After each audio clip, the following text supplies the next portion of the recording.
Radhe Radhe. Welcome to the beginning of another live Sangha. May this be an offering to Shri Radha Krishna, who are flowing through space. Flowing? Floating? Same. As we await for our first guests to arrive, allow me to set the intention for this space as being a welcoming, all-inclusive environment open to everyone, regardless of background, identity, orientation, ethnicity, and especially how long your fingernails are. That can be a divisive topic sometimes. Hello, Kills. Namaste, Sky Guardian. Hello, Mahina. Hello, Magdalene. Welcome. I trust that you all are doing as well as you can, given whatever feelings may be within your awareness at this time. Observe your thoughts, your needs, your wants. They will all come to pass, and everything good will come to fruition. It just requires a little bit of patience. And thank you, Mahina, for blessing us with a trio of roses so early on. Hari Om Tat Sat. And thank you, Magdalene. I am feeling very well. Now, I also wanted to set the intention of this space being an all-inclusive one in which we relate in one another's experiences, share positive sentiments, and uplift each other. Most importantly, I think we're all just a little misunderstood. Having this space where we can extend even a little bit of understanding can be most beneficial. And hello, MJ. Thank you for your trio of roses. Jai Sitaram. Hola, Aquarius lady. Yam peeps. I love that term and I also hate it. Radhe Radhe Eric. Welcome. Since you all are very early, I'd like to ask you all a question of the day, if you don't mind entertaining me. As you know, I like to start my lives with a question of the day. And I'd love to hear from new people, especially if it's your first time here. Today I'm wondering, what's important to speak up for? And you're totally welcome to interpret this question in any way that you deem fit. If one answer comes to mind, share it. I'm not looking for anything in particular. And there is no wrong answer, necessarily. And thank you, Erica Draven, for your heart me too. Hari Om Tat Sat. Human rights, says Kay. Very good. Yes, very important. And a little more generalized, Rachel shares animal rights. Humans are animals too, so it's included. Yes. The truth, says Aquarius lady. That can be a difficult thing to speak up for, especially when one assumes that the truth speaks for itself.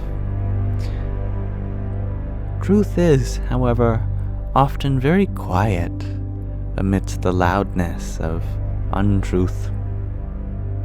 And hello, Kristen. I am doing well, thank you for asking. And Kimmy, you share children. Definitely, yes. Their voices must be heard. Caitlin, you share yourself and those you love. Definitely, yes. Mihina, you share kindness with bullies. That's such a tricky one, isn't it? But so profound. Of course, those who are bullied especially need kindness. But the bullies are only passing on a lack of kindness themselves. Being kind with them also fills that void. As long as they are open to it, of course. And Michaela, thank you for your rose a moment ago. Radhe Radhe. Mason, the human being. You share yoga. I like that answer. Our health, says Jade Monique. That is very important, yes. Kristen, you share that you had a good day today and you went outside. Got lovely weather. I'm very happy to hear that. Good for you.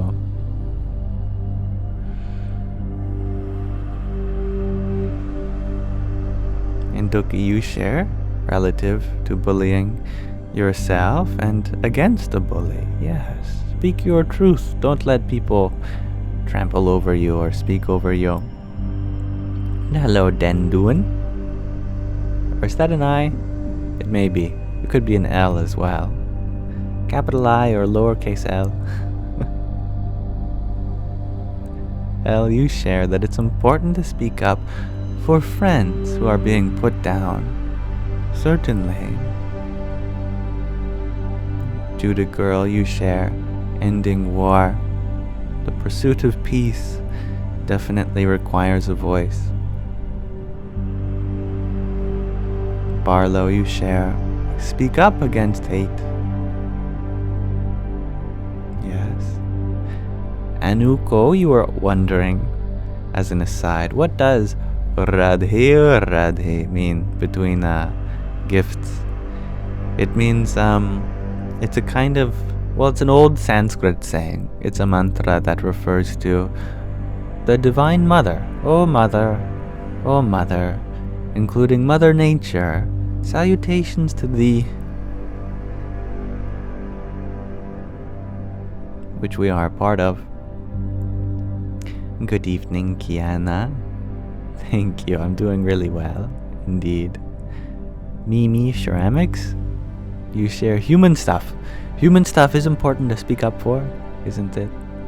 And speaking of Mother Earth, Randy Verified, you share life itself. Mother Earth, she is hurting. Many can't hear her cries of pain. We speak up for her. I love that. Yes. And Mahina, you share that you're going to add seniors. Definitely, yes. And hello, Anna.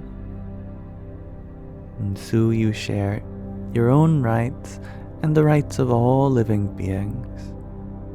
I love that. And Sky Girl, you add that it's important to speak up for all living creatures who cannot speak up for themselves.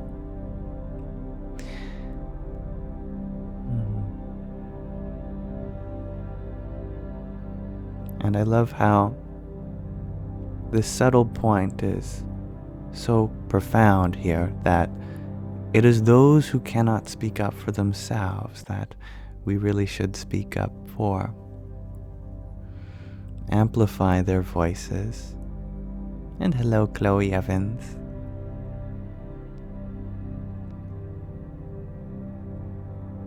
And thank you, Jarrett, for your rose and heart me. Jai Sitaram.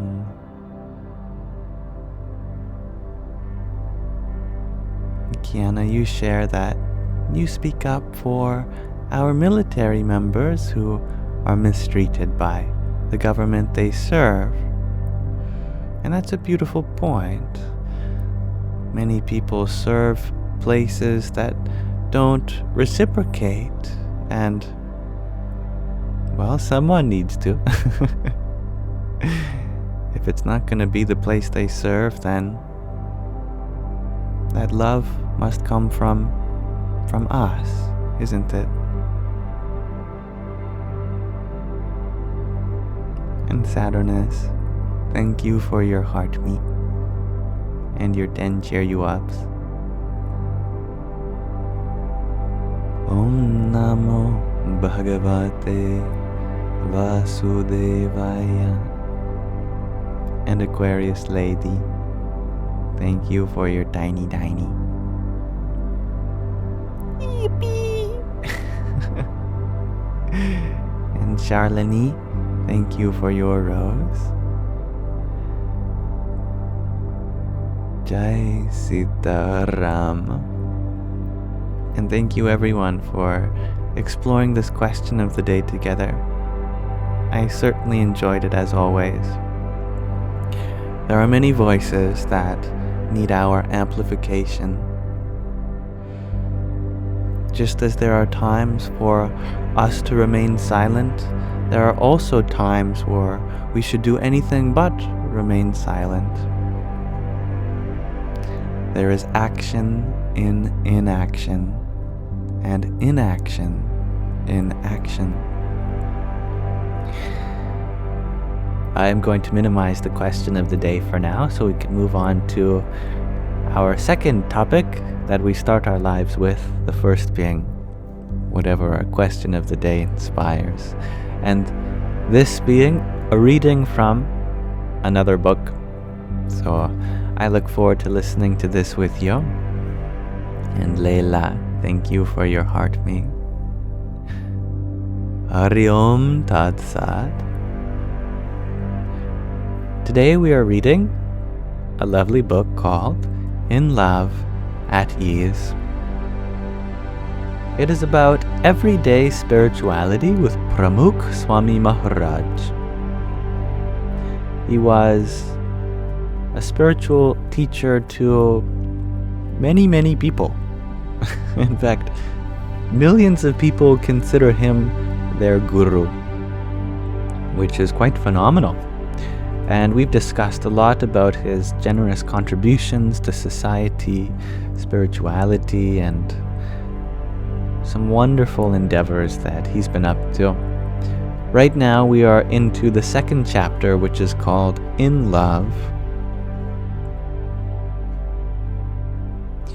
I'm just going to read the last paragraph where we ended, and we'll continue for the next few pages. Swami Sri, which is a term of endearment for Pramukh Swami Maharaj. Swami Sri's love was sacred to millions. It gave them renewed hope to continue their pursuit of spirituality in this world and to the next. Swami Sri's love fills the pages of this chapter. Out of respect for the profound relationship between the Guru and the subjects of his love, I reflect and observe in silence. Here, I let these quote-unquote love stories speak for themselves. And hello, hey tonight. Swami Sri's love for the world and all who inhabit it was selfless and unconditional because he loved and was inspired by the divine within them. From a 5-year-old child in Flushing, New York, to the ailing cattle that moved him to tears during the Gujarat famine in 1987, or his insistence on protecting the earth by planting trees and conserving water. Swami Sri viewed it all as God's creation, and subsequently as divine through association. Circumstances, reactions, or difficulties could not change his state of love. It was this divya drishti, seeing the divine in all, that enabled him to stay in love. These love stories may seem worldly or quotidian. Never heard of this word before. Quotidian. But they exemplify a bhakti, a loving devotion towards humility and nature that can only come from a place of spiritual transcendence. Though they are expressed in worldly terms, their connotation is highly spiritual. Swami Sri did not love them, rather he loved the divine within them. This small yet pivotal distinction in his perception of love and creation allowed him to adore and provide in a way that was both acute and removed. The following section highlights lessons of love from the world from Swami Sri's life. Love of the world from Swami Sri's life. Lessons that infuse spirituality into our interactions with those around us. And hello, Ragnhildur. Swami Sri's love was timely. He knew exactly when to provide comfort to those in pain, and in a way that was healing. In the summer of 1992, several young high school and college graduates from around the world left behind their homes and families to train at the community's sadhu, which is a kind of monk training center in Sarangpur, Gujarat, for a life of service to society. Rural Gujarat was a far cry from America and England at the time, in more ways than one. In the 1990s, air conditioning, filtered water, and snack items, which were common in America and England, were rare in India, especially in villages. It was only natural that several of the young graduates quickly felt homesick. One of these 18-year-old graduates, Nilai, was particularly missing home and the affection of his parents. He was the youngest among those traveling from America for training. He arrived in India and was overwhelmed by the juxtaposition of wealth and poverty, plus the staggering sensory overstimulation. The sights, the sounds, and the smells of rural India were just too much for a boy raised in suburban Texas. His longing for home really hit him hard when he boarded a local bus to travel from Ahmedabad to Gondal in Saurashtra. After a few days in Gondal, young Nilai decided to return home to America. He was not used to living away from home, let alone in a village, amidst a culture whose mannerisms were so different from his own. He felt alone and apprehensive without his parents. He spoke to one of Swami Sri's personal attendants about going back. The attendant arranged for the young man to meet Swami Sri after his afternoon yoga and meditation routine. And hello, Selina and Michelle. Though Swami Sri had an extremely hectic schedule, he moved things around to meet Nilai on that very afternoon. The Guru knew that young Nilai needed love now, not tomorrow. Nilai sat in the room feeling this energy exuding from the spiritual master. It settled his mind and racing heart. For just a moment, all of his fears of the unknown left him. India, the sensory overload, and the lack of familiarity suddenly seemed manageable. Swami Sri gestured the young boy closer to his seat. Swami Sri traced both of his hands down young Nilai's hair, temples, eyes, cheeks, and chin. Nilai's eyes filled with tears. Swami Sri wiped them off with his saffron garment. That moment of silence was all the young graduate needed. After a few minutes, Swami Sri broke the silence. It can be overwhelming to travel with me if you've never been to India. It is not always the most comfortable, and it is a culture shock since you were born and raised abroad. Why don't you go to the training center and mandir, temple, in Sarangpur. I will be there in 2 weeks. We will spend time together and get you settled in. I will reach out to the sadhus there and make sure they do their best to make you feel at home. In the meantime, remember, I am always here. Come sit with me, speak to me, share your worries and concerns.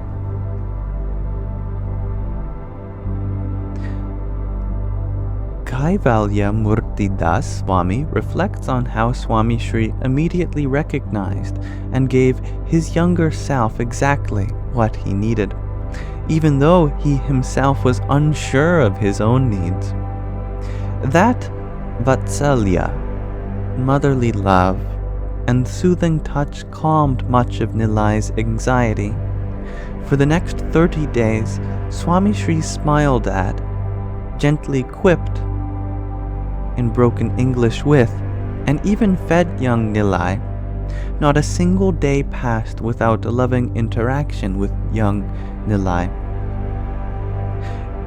If it was not for that timely moment and following month of attentive care, the young boy would have never made it as a veteran monk in the order. Over the last 30 years, Kaivalya Murti Das Swami has passed that love on to hundreds of young adults and teenagers as they grapple with difficult moments in life.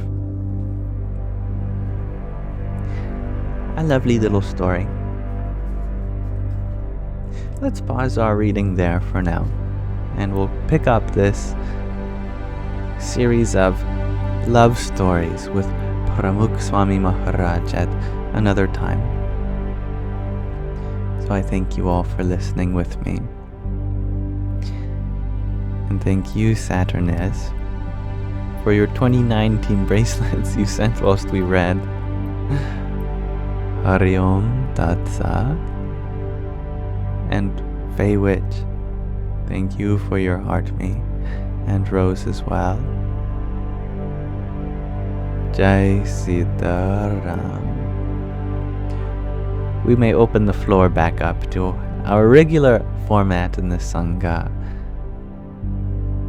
Generally, questions and answers on spiritual matters are discussed, and you're welcome to.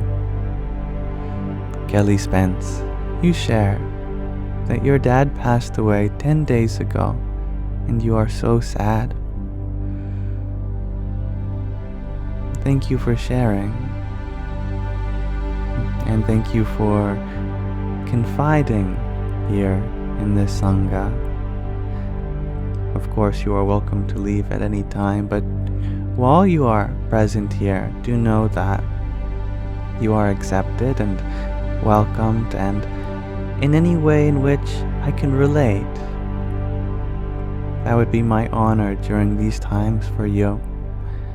I know that fatherly love can be so precious, and in the absence of that, we struggle with our own independence in some ways, and we reflect back on all the love that we have shared with them, and now we are given a new opportunity for the future of that relationship in a confusing way, because we're unsure of how it will proceed. But you are loved eternally. That love from a parent is not one that goes away, even on leaving their body. You will find that your relationship with him will only grow and grow as you get older. And during these times of sadness, grief is actually your best friend.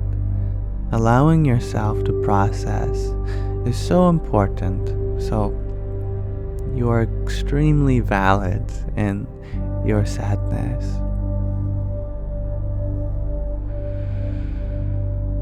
And I'm so happy to see all the love from our Sangis, participants also, your way. I'm sure some of us here have experienced what it's like to lose a parent, and in any way they can relate to you, I think that would be very healing as well.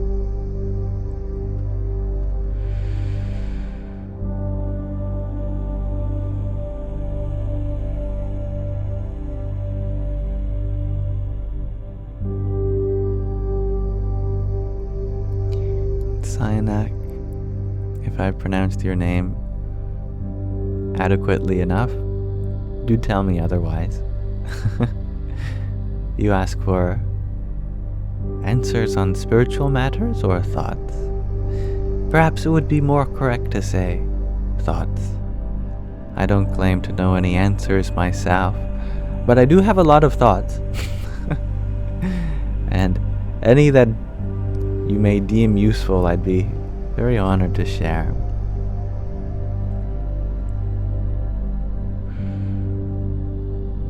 And Chloe Evans, you share that you just got done meditating. How was that for you?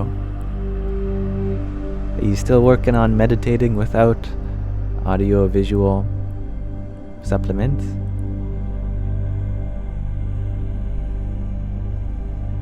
And Usha, thank you for your hand heart. Here's some for you as well.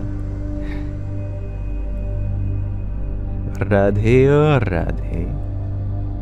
And Anna, you share the question: why are you experiencing anxiety sensations while or after meditating? That's very natural. It is part of meditation sometimes. In fact, if you listen to almost any teacher on meditation, they'll tell you that this is a very common experience. And it's not a sign that you're meditating improperly. Actually, it's a good sign that you are opening yourself up to some fears that maybe haven't had the chance to come to the surface yet. And although it might seem overwhelming, as if you've maybe opened some portal to the netherworld, it's actually quite natural, and you're in good hands, because meditation is the perfect time to be anxious. When you think about it, when you're anxious while engaged in some other responsibility, you think, not now, now's not the time, why now? The best time to process feelings of anxiety is when you give it your full attention. For example, during meditation. It is no doubt challenging, and it doesn't exactly make it easier. In fact, it can make it feel even more intense since you don't have the option of distracting yourself. But that is exactly how you work through anxiety, by attending to it and meditating through it.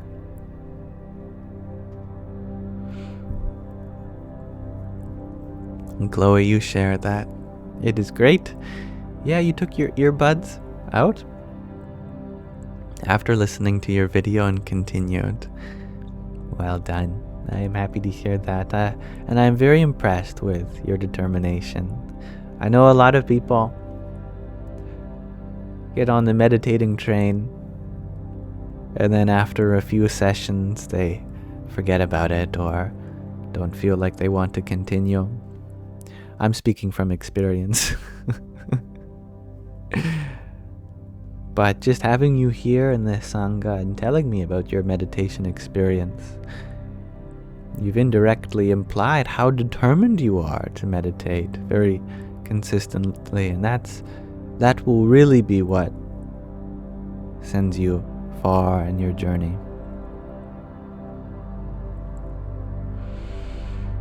Purple Paisley, you had asked, what do I think about Terence Toward and his math?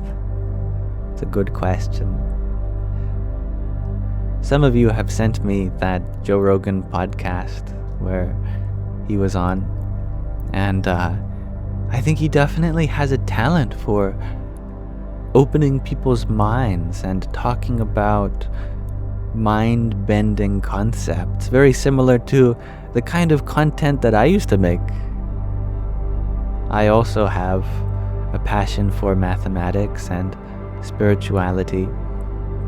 And so I used to make a lot of videos on spiritual implications of mathematics. So I have a lot of respect for trying to build bridges that way. But in my own experience, I also found that that approach can be a very delicate one. It's very easy to provoke people without necessarily being conducive to a sincere kind of awakening. Consider, for example, the visual of waking someone up by grabbing their shoulders and shaking them.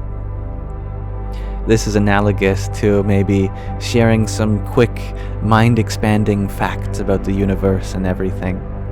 It'll definitely wake the person up, but you'll just want to go back asleep right away. Isn't it? As soon as you realize that what has provoked you has come to pass, you will go right back to sleep. I discovered this with my videos too, that I feel like a more sincere approach to spirituality and connecting with others is all about love. It's so simple and it's so cliche. Instead of trying to show people a new way of thinking about things, let us rather affirm them in how they are, bring them a space of acceptance, and within that space, all that needs to come will arise naturally. Just as you don't have to forcefully grab the petals of a flower to unfold them, you'll end up breaking the dang flower. Just the warmth of the sun when it arises and the light that it shines, that's enough for the flower to blossom by itself.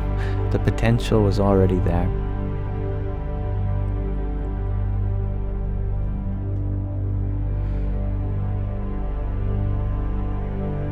Michelle, you had shared that you have a hard time with meditation. Yes, meditation is not easy. At the same time, it's the easiest thing in the world. It's a beautiful paradox.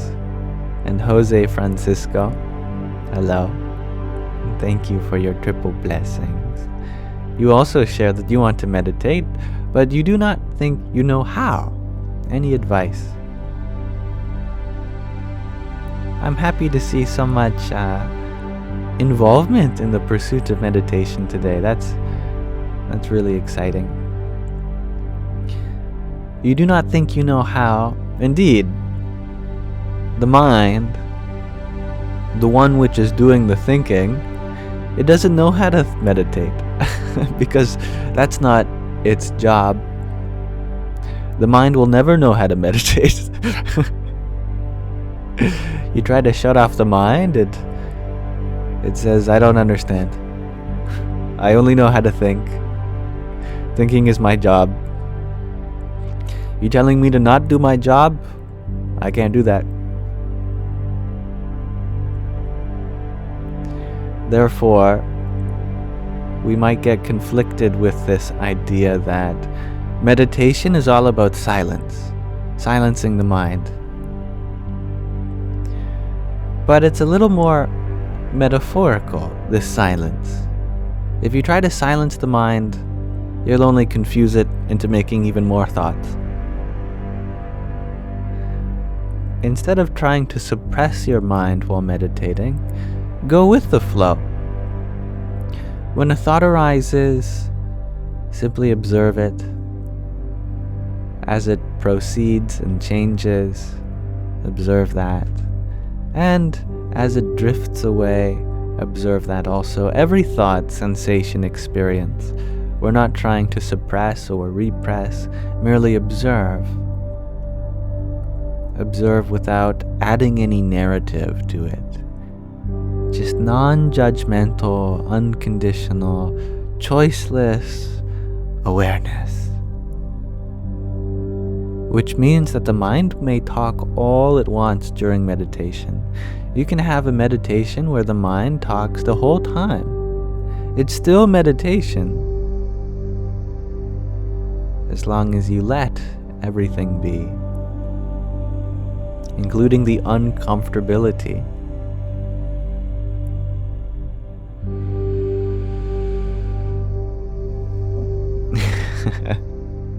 You're very welcome. I hope that helps.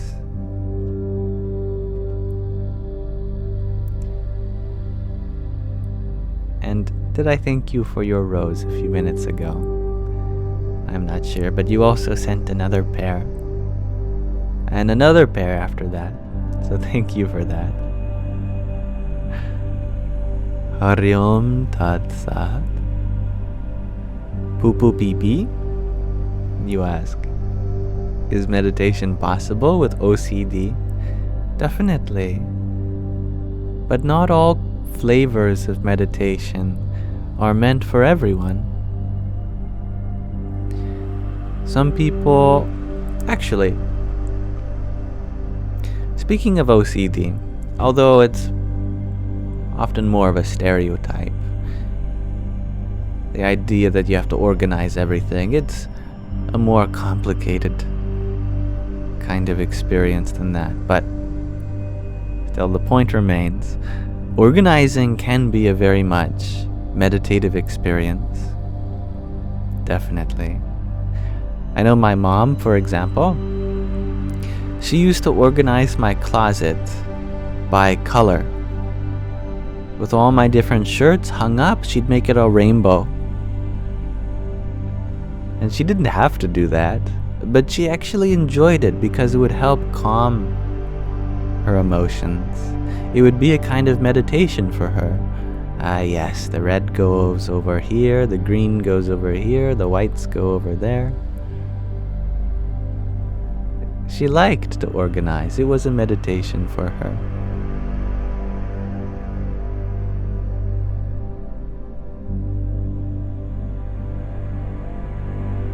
And thank you, Aquarius lady, for your quintet of roses. Hari Om Tat Sat. And you share that. It's not organizational. It's debilitating. Well, it is no doubt a very big challenge in your life, and that is very understandable. However, if we call it debilitating, then we give it power over us. We can still acknowledge how much suffering that we go through without giving power to any kind of nature of our mind. We can work with it always. There is no such thing as a debilitating way of being. There is only a debilitating perspective to have with your way of being. But the perspective is under your control. That much is in your power. But it's quite alright if my analogy doesn't exactly fit your experience of it. You also share that you have quite extensive trauma with mental triggers. You do upwards of 80 times a day. That is an overwhelming experience. It can be. Absolutely.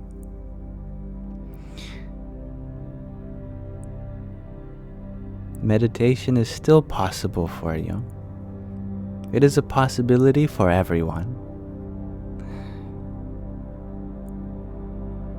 The reason this is the case is because meditation is all about acceptance, and everyone is worthy of acceptance, especially yourself. And we all have that potential to be more accepting of ourselves, to truly be in that state of acceptance. That's all it means to be meditative. And you can get very high with acceptance. You can get very deep into accepting everything that arises.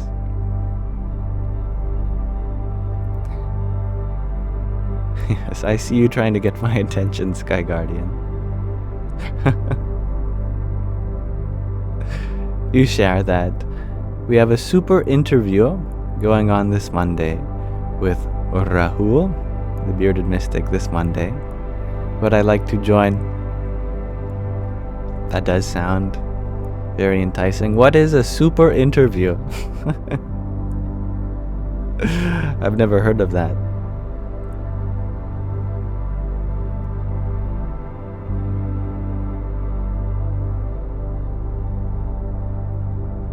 And thank you, Everett, for your 9 roses a few moments ago. Hari Om Tat Sat. You're very welcome, Poo Poo Pee Pee. I am always happy to reassure. And I'm glad that you are hopeful. I'm sure that your best is always enough. Remember, feeling like you're bad at meditating is also part of the meditation. There isn't a good meditator and a bad meditator, or a right way to meditate and a wrong way to meditate. Everything is a meditation. Even if you come out of it more frustrated than before, you tried your best, and that is what really counts.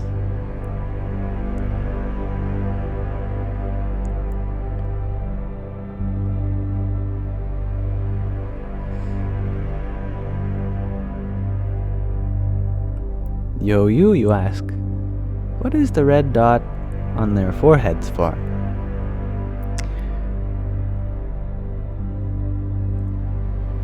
Well, if you're on a battlefield, it means the sniper has got you on their target.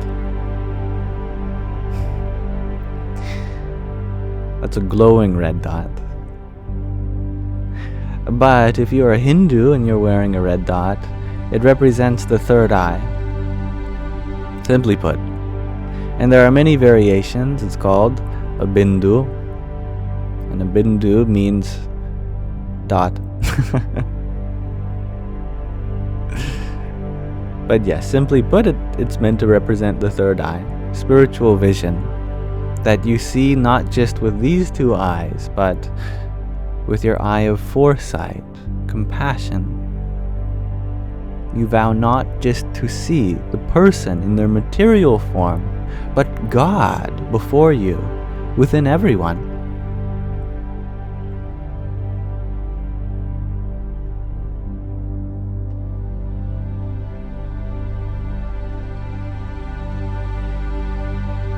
And Mahina, thank you for your 27 roses, and another 9. And another 2 a few minutes ago. I am a little late to thank you, but thank you. Radhe, Radhe. Sky Guardian, you share that it will be Artem, Eric, Shri Brahman being interviewed by Rahul, and I can be another addition. My goodness. Well, as long as Rahul feels like I would add to the discussion and not take away from these esteemed guests, then I would be very honored to be on.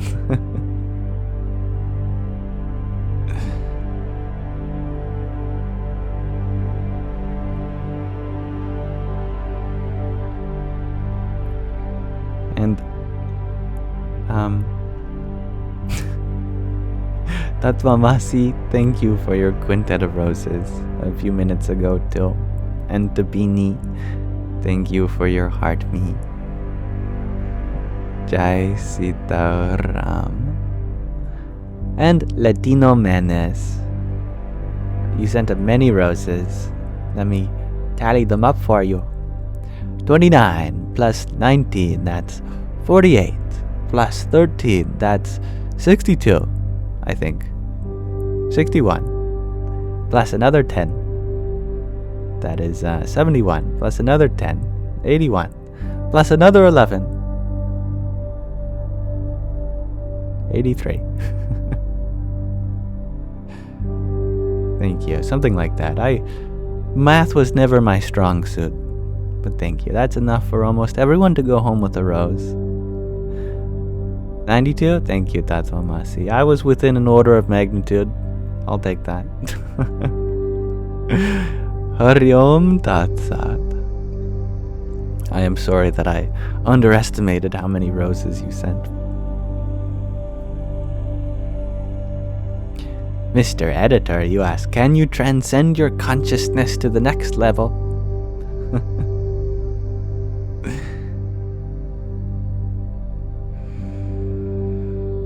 See, in life, in the material world, it's all about getting to higher and higher levels.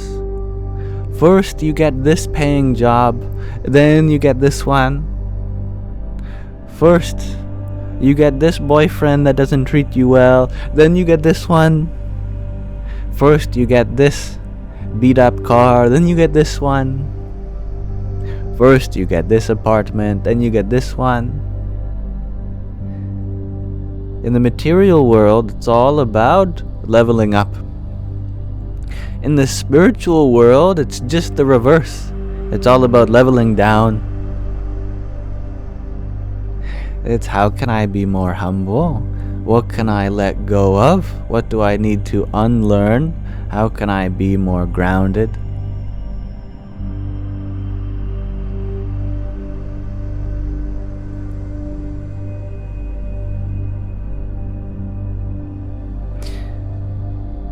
In the material world, the sky's the limit. But in the spiritual world, it's being down to earth.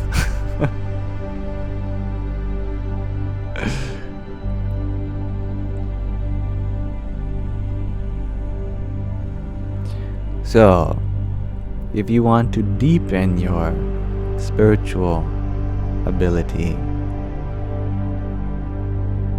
let go. Sharanagati, total surrender to what is.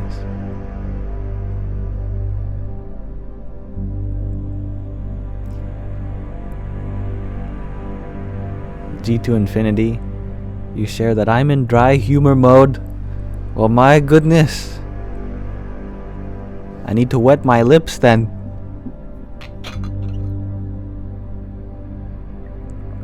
There, now I'll be less dry.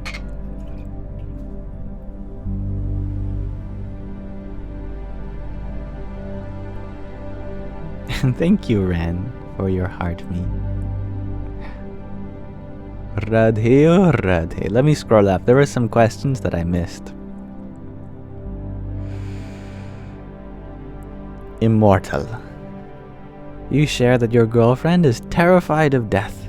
She has massive panic attacks frequently. How do you comfort her? I love your question. And you want to know why I love it? Because you recognize that all you can do is comfort her.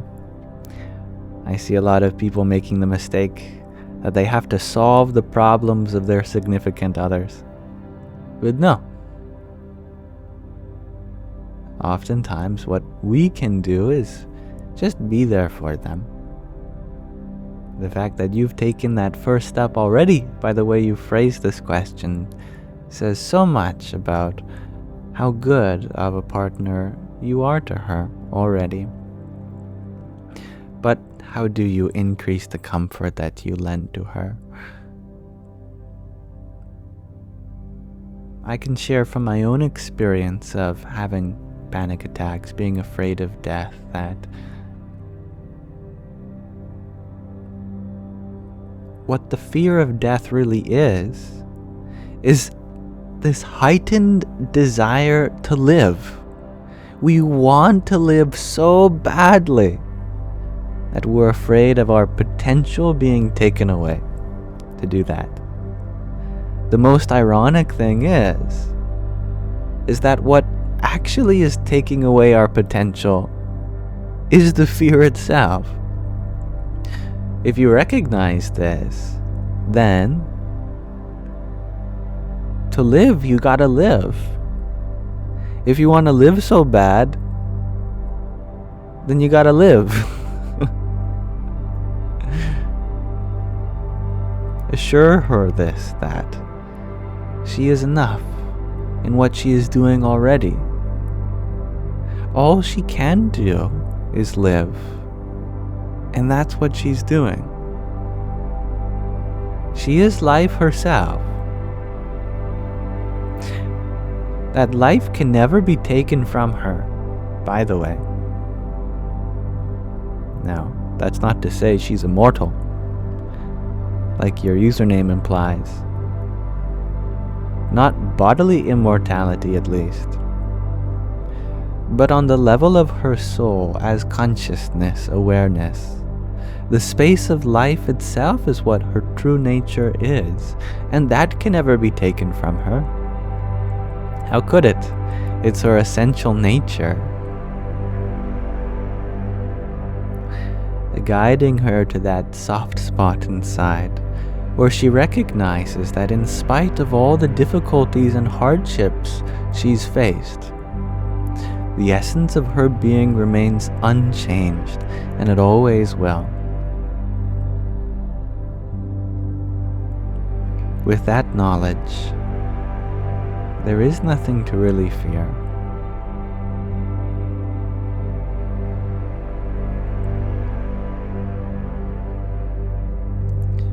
And Shri Indigo, you had asked a few minutes ago, what do I think about telephone anti-radiation stickers? I've never heard of this before. I assume it's a sticker you can put on your phone that's supposed to block radiation. Well, see, the thing about stickers is that they're very thin. They're less than a millimeter. But the wavelength of the radiation that the phone emits is much longer than a millimeter, which means that it will pass right through it. Unless it has some kind of mesh inside that makes it a bit of a Faraday cage, but even then, we are surrounded by much more cosmic radiation than is produced by all of the electronics here on Earth. If you're worried about the radiation coming from your phone, then you should be even more worried about the radiation that's been coming from space, blasting down for literally billions of years. And humanity has been doing just fine. Don't worry. Mother Nature is very aware of how this body interacts with radiation. You know when you're in danger. If you start growing another finger, or your DNA starts changing, the radiation coming off our devices is not strong enough to do that. Ionizing radiation is what's required to cause change to the molecular structure of our body. Ionizing radiation it means ultraviolet or higher. It means in the range of ultraviolet or X-rays or gamma rays.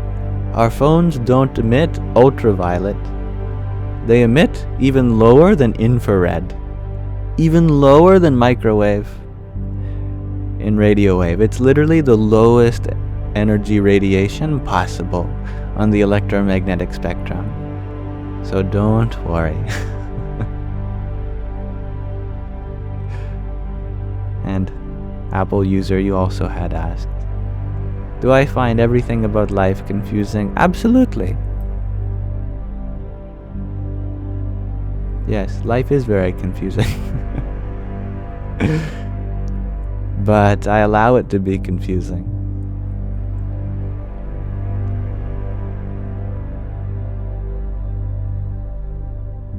And thank you, Sky Guardian.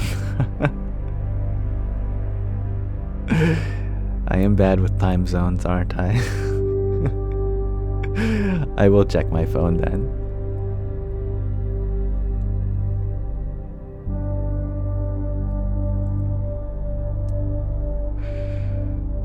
And what about C scans? Asks MJ.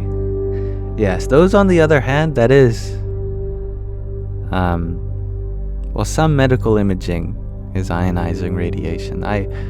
I don't actually know what CAT scan use. What does CAT stand for? I don't know.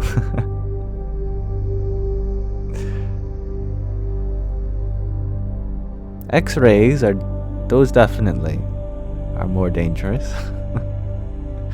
Computer-aided tomography. Well, that by itself doesn't sound that bad.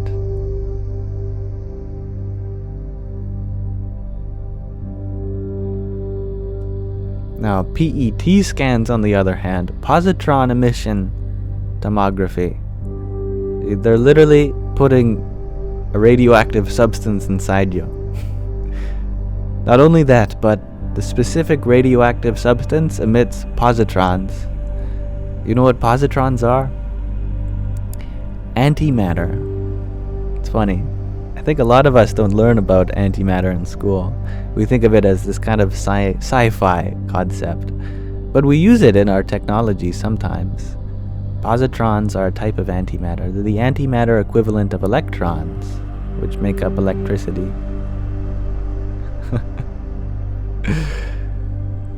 Those scans are more dangerous, but it's...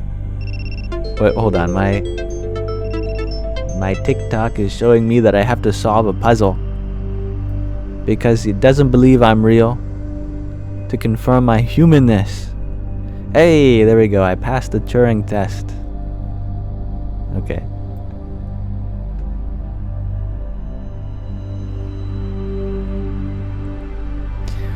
But regardless of which medical scans we're talking about, all of them are within safe limits. It can increase the chance that you get some kind of cancer or other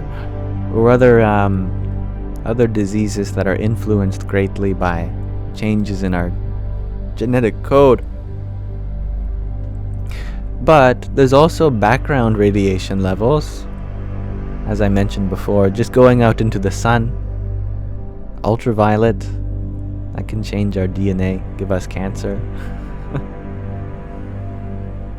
Skin cancer. It's like going out in the sun all day, or maybe for a week, some kinds of medical imaging. As long as you're not living next to Chernobyl, I don't think most of us have to worry about radiation. It's really a minor danger in our lives.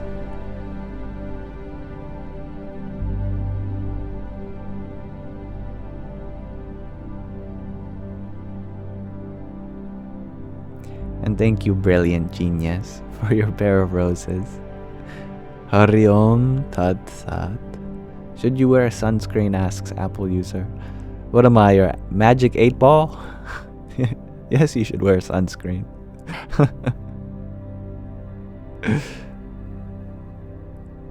Unless it irritates your skin, of course. It's Cheech. Thank you for your cap and sunglasses. Hari Om Tad Sat.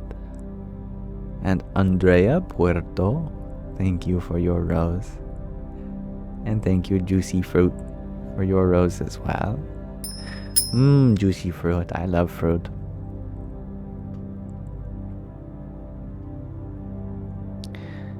Alyssa G, you ask, what are my thoughts on jealousy? I think jealousy is very close to wisdom. Because if you were really ignorant, then you wouldn't recognize that other people are having a conscious experience like you. You would think that consciousness is something only you have. But having some wisdom tells you that other people are having a conscious experience too. Therefore, when you see someone experiencing something that you know you would like to experience, we get jealous. Which goes to show that you recognize that there's a conscious experience happening over there. So it's very close to wisdom. The missing piece is recognizing that the same consciousness over there is that consciousness that you also have here. That self in you is no different than the self in them. We might have different packaging. Their body, their personality, their mind may be different. But the consciousness is the same. You are over there in the form of that person getting what you want. So we should be happy vicariously through them. At the same time, when someone else is suffering, we should also recognize that that same self in us is the self in them that is suffering, and therefore we should attend to them just as we would attend to our own suffering. It goes both ways. When another person is happy, we should be happy with them. When another person is sad, we should be sad with them. We're all in this together.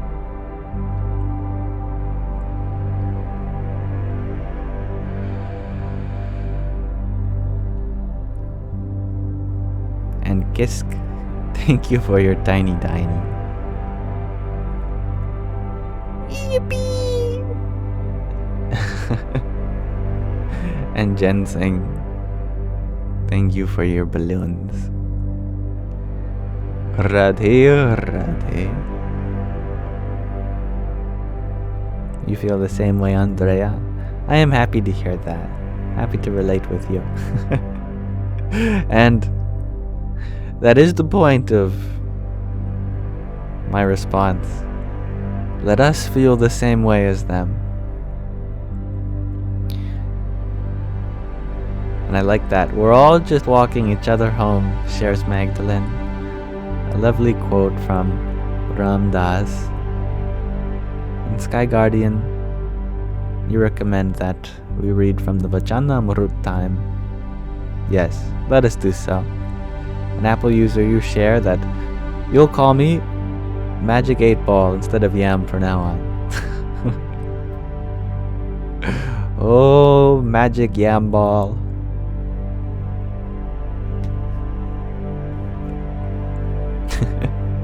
Let us take a short interim as we read from another passage from the Vachanamrut. This is a book gifted to us by Sky Guardian, a lovely participant who sends me many books and things for us to read.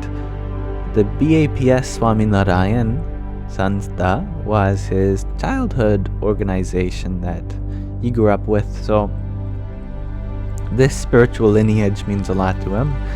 And this book is centered around the spiritual discourses of Bhagwan Swami Narayan,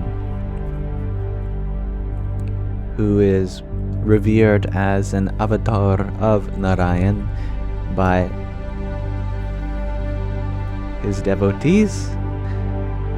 Here we are reading Gadhada 136, a true renunciant, based on the example of a pauper.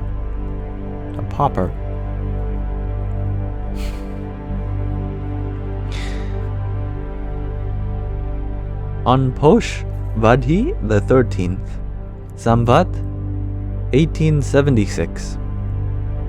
Does anyone know what a pauper is? P-A-U-P-E-R. Pop quiz. Testing your lexicon. Or the 13th of January in 1820 in our calendar. It's a poor person on the street, says G2 Infinity. Thank you, I didn't know that. Shriji Maharaj was sitting on a large decorated cot on the platform under the neem tree in front of the mandir of Shri Vasudeva Narayan in Dada Khachar's Darbar in Gadhada. Poor person. He was dressed entirely in white clothes, with garlands of white and yellow flowers adorning his neck.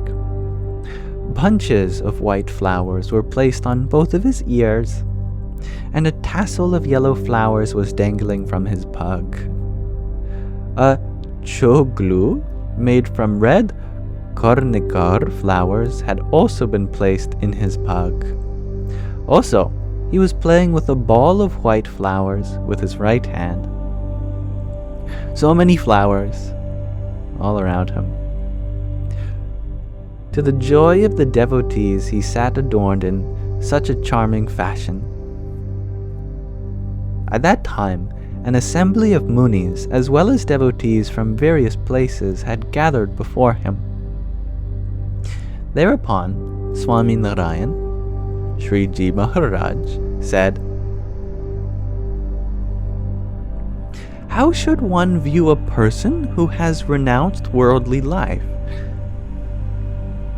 and accepted the garb of a renunciant, yet still harbors affection for asat," which literally means untruth or temporary objects. In other words, objects other than the form of God. In Indian heritage, spiritual traditions around there, it's not uncommon for someone to take sannyasa, which means renunciation, where they get rid of all their belongings and they adorn these robes and just wander as a sadhu, as a sannyasi, a wandering monk.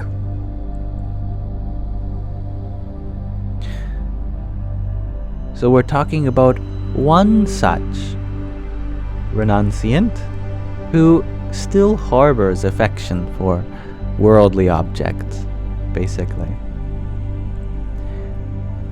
They should be viewed to be like a pauper, a poor person, before a great merchant.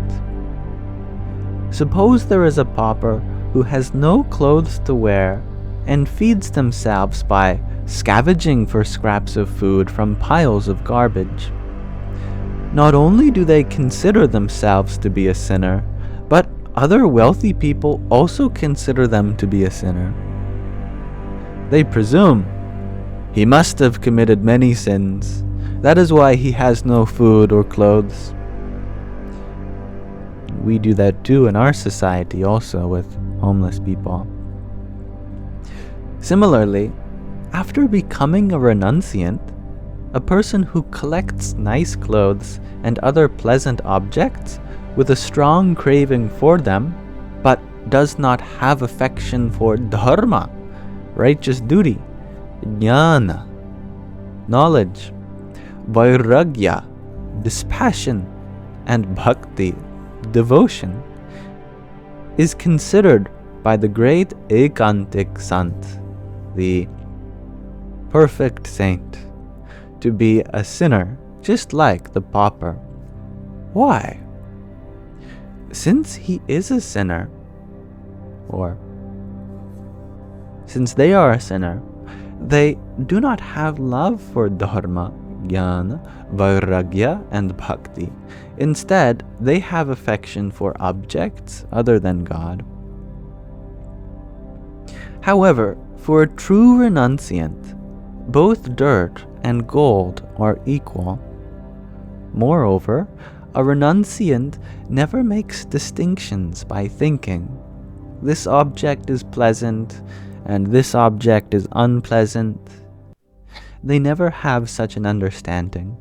Instead, they have affection only towards God. Only such a person is a true renunciant.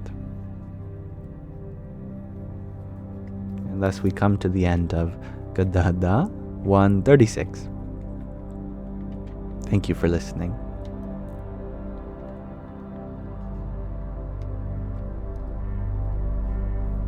A good reminder that on the spiritual path, having dispassion for the world is not just something we show off to others, but inwardly we still enjoy these things.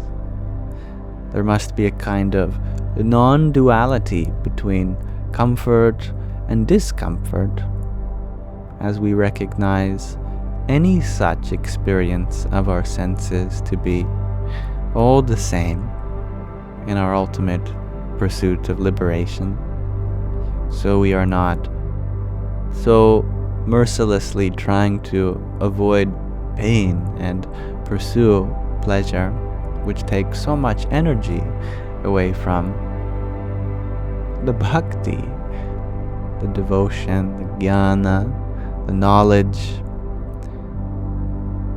and the seva, the service that we can render.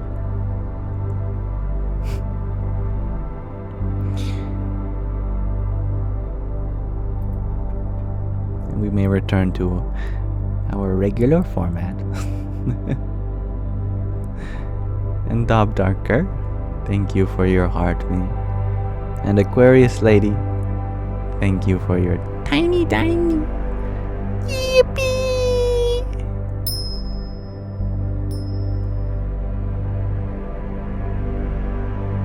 Ren, you share, thanks for making texts that include Sanskrit more accessible. Oh, you're very welcome. And the copy of the Vachanamrut that I'm reading, in case anyone's wondering, it is a kind of pocket edition. It's very small, as you can see. It comes in 3 or 4 volumes. But the full version, which is a larger text, it has a glossary at the end, a kind of selection of terms with translations of the Sanskrit. But given that mine doesn't have that, I have to do that manually. And I'm very happy to relate in my experience of Sanskrit as we read it. Real, you share that I inspired you to start reading the Bhagavad Gita. You had a copy for years, just never did. I'm very happy to hear that you are reading such a wonderful text. Although I often say that you won't find truth within the pages of a book. They can only tell you the places to look within. If there was a book that I would recommend to everyone, it would be the Bhagavad Gita.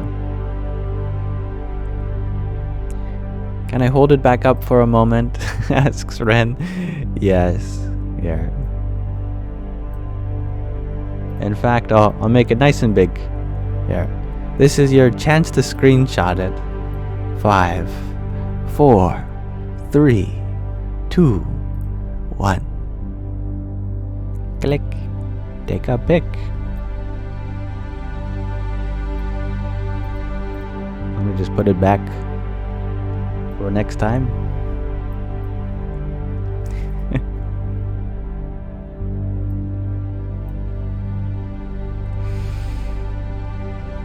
G to infinity, you ask. Would I consider adding the Yoga Sutras as a short read intermission list? I think I have them near me, actually.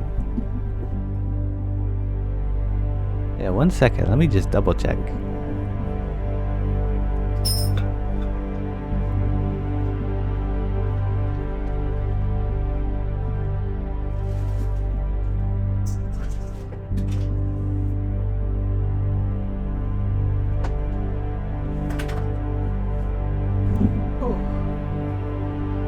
I do, yes.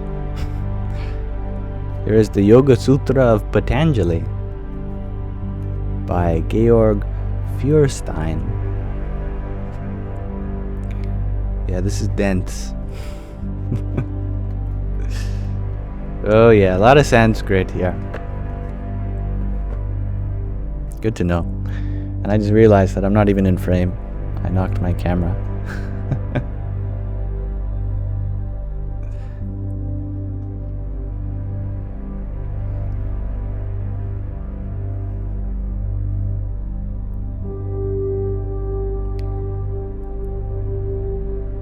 Shanak. That's one of my attempts at pronouncing your lovely name. You had a question. which lesson addresses the limit of enjoyment for enlightenment and detachment from ego? That is to say, is all enjoyment an expression of ego and therefore sinful? Enjoyment by itself is not egotistical or sinful by itself. What makes enjoyment such things is when it is confined to worldly things. Does this mean that we should completely cut ourselves off from everything? Not at all, in fact. Rather, we should seek to enjoy the divinity within everything.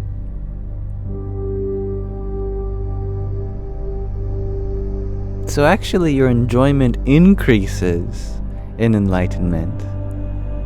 You start to enjoy everything as an expression of the divine. Even sadness becomes enjoyable. Challenging circumstances become enjoyable because you recognize that it's the divine within everything, inspiring these situations for your own spiritual growth.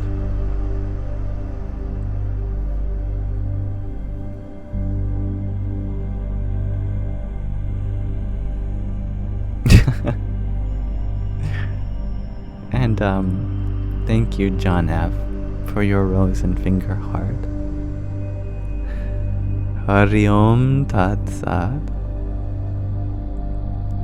And hello, Ellipses. Happy to have you here again. And when sleep does arise for you,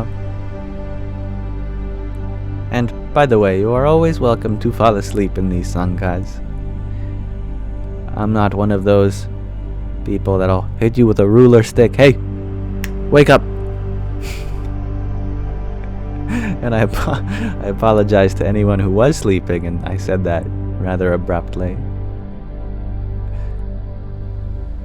But when sleep does arise for you, may it be meaningful and restful. Hello, Marlon. Yes, you have a question. Do share. And thank you, Jos, for your quintet of finger hearts. Hari Om Tat Sat.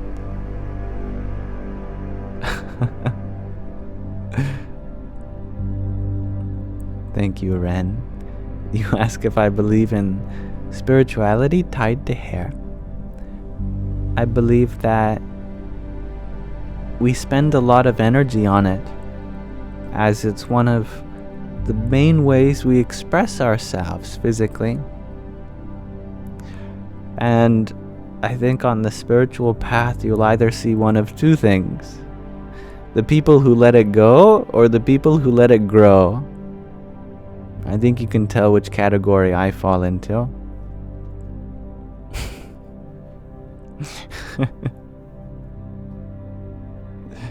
Both have a kind of symbolism. I'm doing a pretty good job of the name. It says Shanach. I assume it's Gaelic of some kind, but that's just my naive assumption. It could very much be very different. Sinach, Wayne. Is that better? Sinach. Is it like a ch sound or a k sound? But Marlon, yes, you had a question I said I'd answer, or attend to at the very least. You ask what my thoughts are on the new guidelines about apparitions from the Vatican.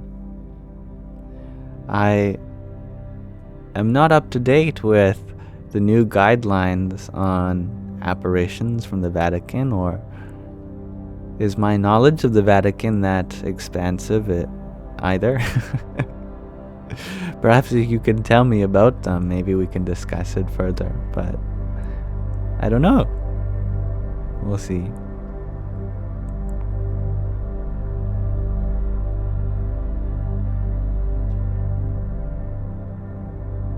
Scots, precisely. Very interesting.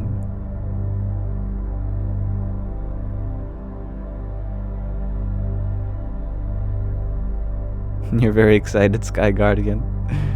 You won't be able to sleep? What do I suggest? Well, when you go to bed, ask yourself, have I done everything that I had in my capacity to do today that needed to be done? And if the answer is yes, then you may sleep like a baby.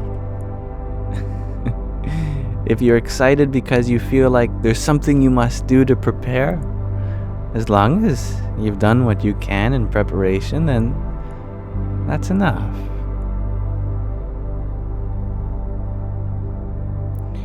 But I definitely know what it's like to be thinking about something so exciting it's hard to fall asleep. I've done that often.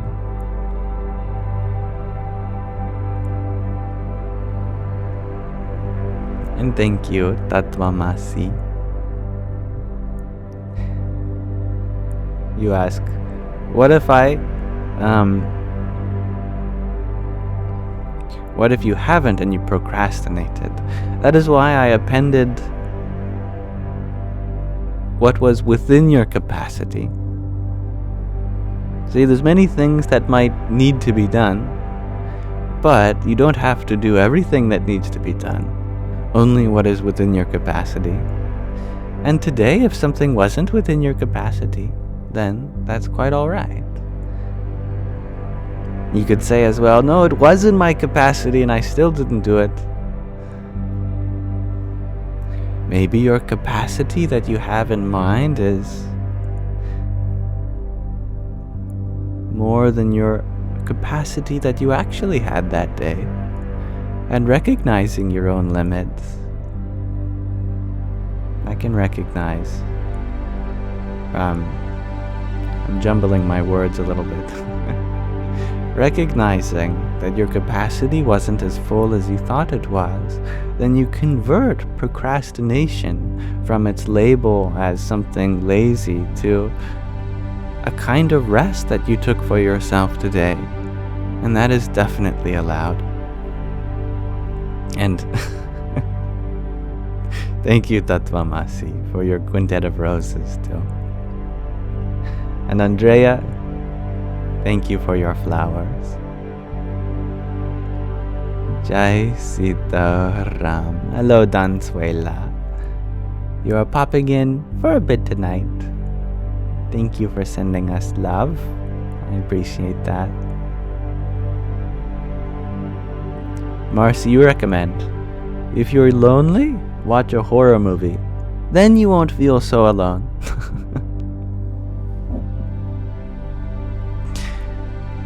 I like that.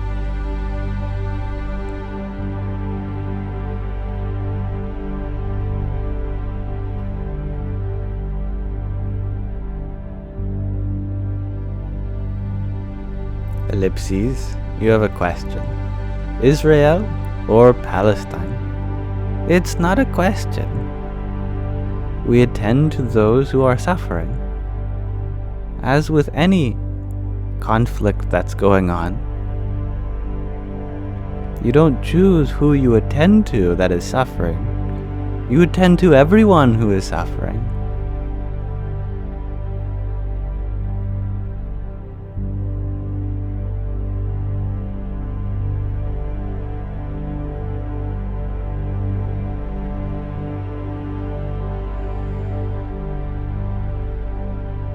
And thank you, Divinely Chosen, for your heart me and your pair of team bracelets. Hari Om Tat Sat. Yes, I feel you. Everyone says pick a side. It's very easy to pick sides with everything in life. It puts the world into nice, easy categories. It simplifies everything.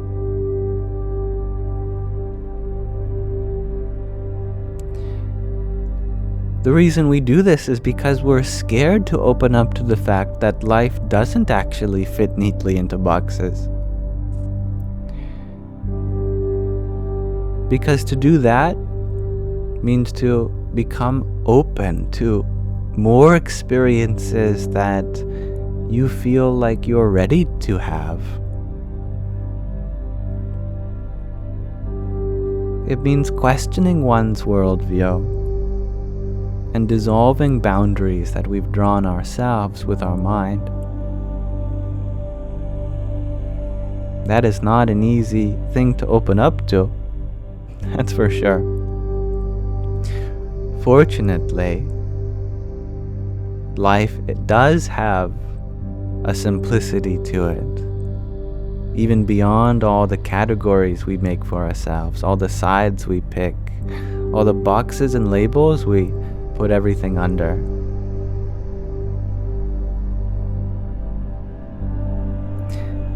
The simplicity is that you are a part of life itself. That's all there really is. We say your life and my life and the life all around us, but there really is only life. To attend to one part of life and not to another is a sign that you don't recognize the unity of life that is within everything. Therefore, we have to wake up to the fact that wherever there is suffering, it is the same being suffering. The same being in a plant, in an animal, in you and me. One self, one life. Just as in our body, there are how many trillions of individual cells, each doing their own job, but we don't consider our body to be composed of many different beings. There is only one, and its oneness is forged through the interconnectedness, the relationships between all the cells. And we are but cells in a whole organism of life. So we also have to consider the fact that this superorganism containing all of the beings is but one life as well.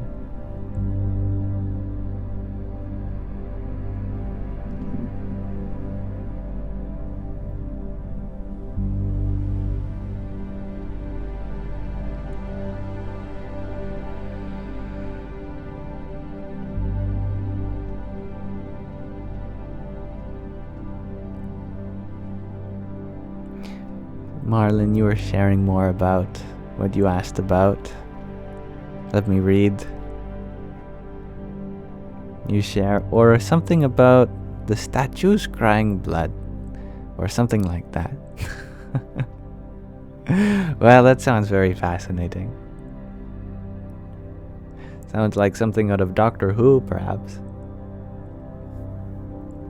Good night, Chloe Evans.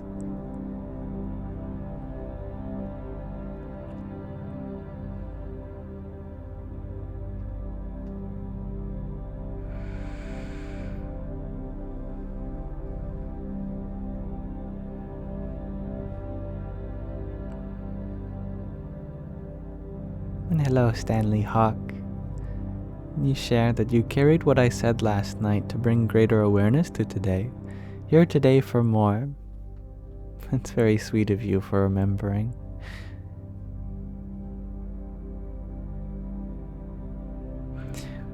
What I say is yours, if you choose to accept it.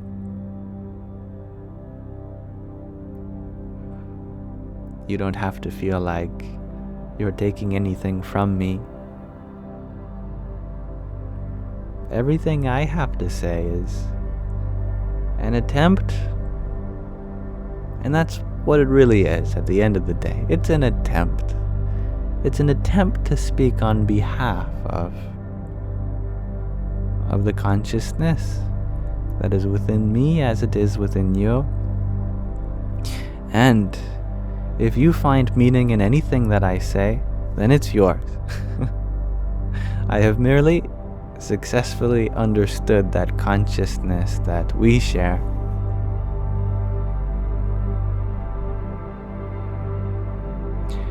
And if I say something that doesn't resonate with you, then you don't have to take it. You can send it back to the Maker. That is my mistake.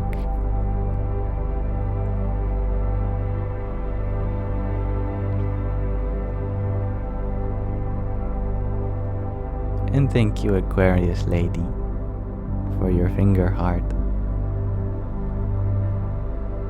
Hari Om Tat Sat. Jared Johnson, you ask, how old am I? This body? 22.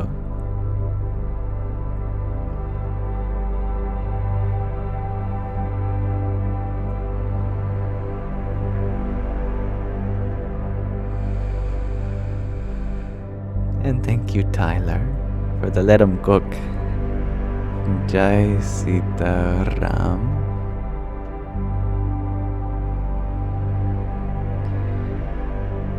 The ellipses you share that you are sad today. I don't know if you recognize that's your name. One of my favorite words. It's the name for the triple dots. ... Ellipses.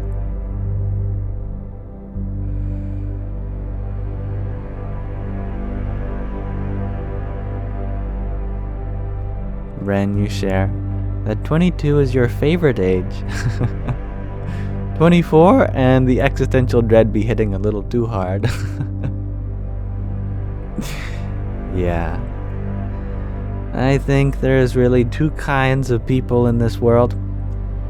There are the children, and there are the children coping with the fact that they now have to pretend to be adults.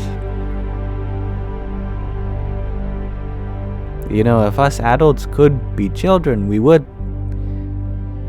The only reason we take on the label as adults is because we have to.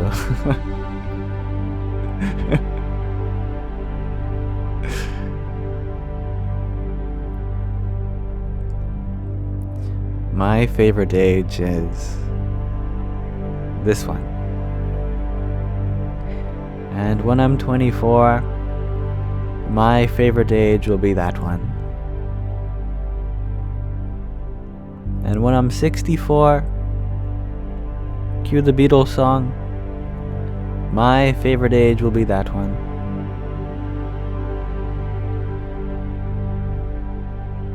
Logan, you share. Soon as we turn 18, our free trial of life has expired. Yep. And then it's all recurring payments.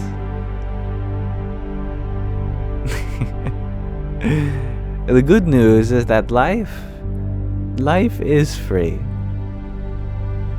Even if it doesn't seem like it. It is society that costs money.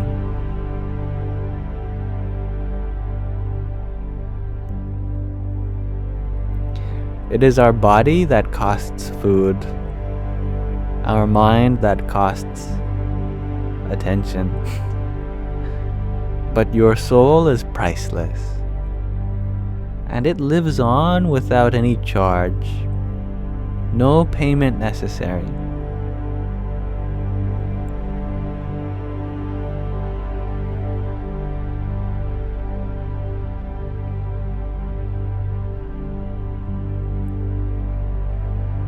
And I agree, Sarah Newton. It is society that ages us.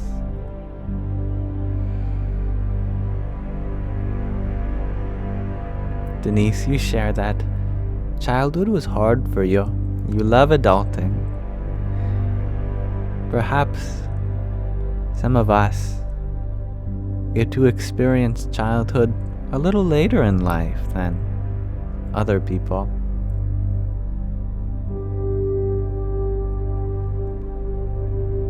You say adulting, but what I hear is childing just now that you're older, now that you've been given the chance to properly be yourself, authentically.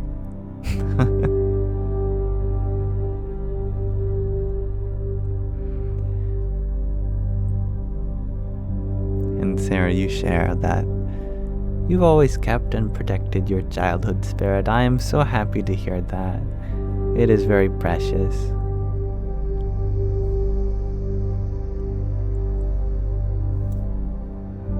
Ren, you ask, what do I think of the concept of choosing when I incarnate and my circumstances? Yes. Before we are born,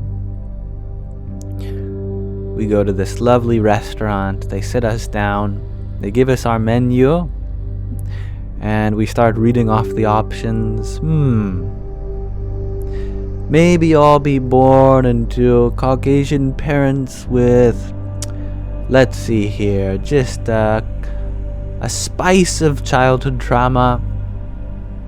No, let's see. Are there more healthy options? I'm on a bit of a diet from that kind of thing. Maybe I could be born into a more communal place, maybe in South Africa. But then some nearby warlords take over the village. That could be interesting, a choice. We'll see. That kind of selection? Probably not. I don't think that we are greeted with a menu and then we get to choose like that. Consider it the same way that we get to choose the body that we wake up tomorrow in. You might say, well, tomorrow I'm going to wake up in the same body. But you are like the ship of Theseus. Your body is growing. You can choose to wake up tomorrow with a bad back if you lift a lot of weights today. In a month, you can choose to wake up with brighter skin if you decide to take care of yourself today and tomorrow and the next. We do decide our future, but not because we're consciously distinguishing between paths and making a selection, but because in this moment, every choice that we make eventually leads to different outcomes.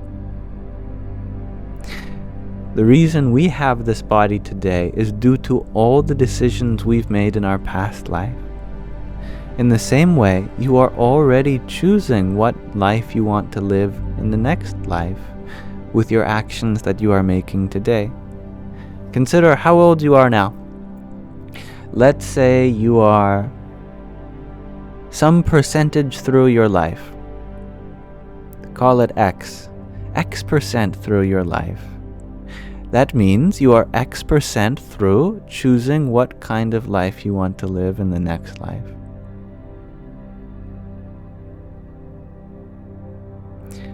If you've practically just come into this existence, then there is so much room for what kind of body you want in your next life.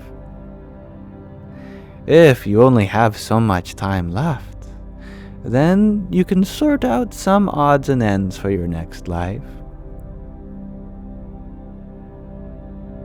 But the kind of life that you live is not just determined at the time of death or before birth. It is throughout our whole life that we are making the decisions, shaping, forming, molding what kind of body is necessary for our next life.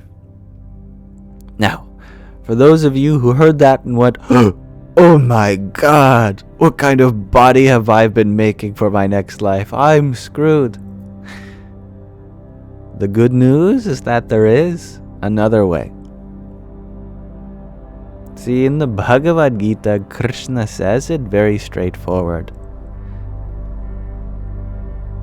At the time of death, your next incarnation is decided by the final thought in your mind. So, if you spent your whole life, for example, thinking, oh, I want to eat good food, I want to have a good partner, I want a nice home, well then in your next life, you will be given an animal body, because it is an animal that can search for food, for mate and shelter, You don't need a human body if you are just looking for these things in this life. If that's what remains in your mind at the time of death, then a human body is unnecessary. You will have the body of a goat or a horse. And if that's your fancy, best wishes to you.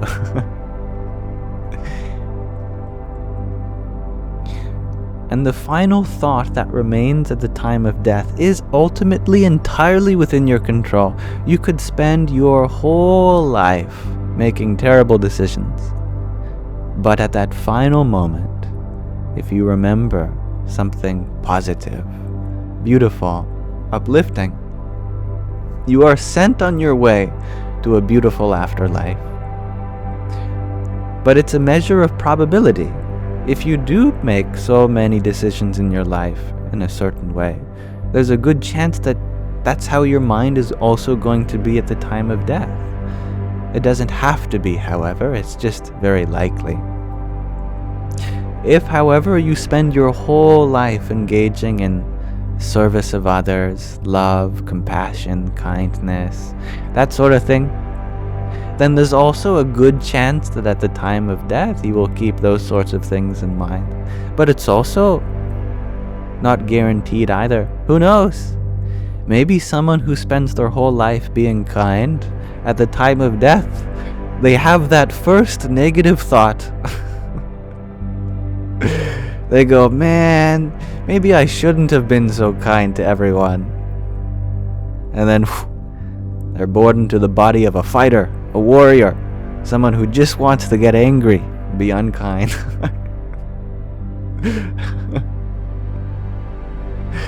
In this way,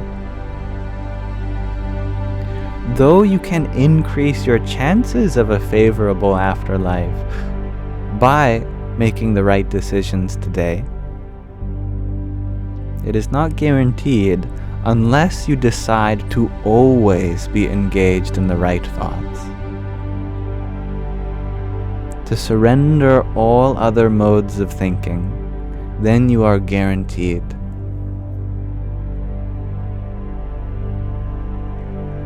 And it is in that way that we get to choose what trajectory of our life follows from our death.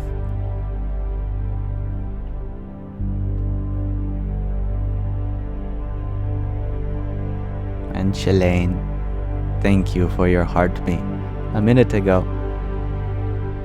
Hari Om Tat Sat.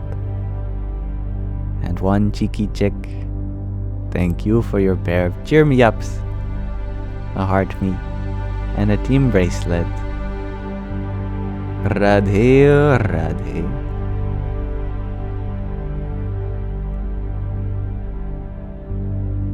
And thank you, USMB,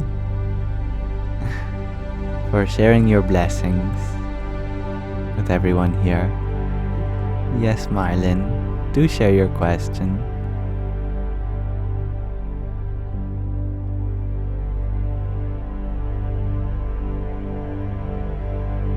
Can I sing in Sanskrit? Asks Ren.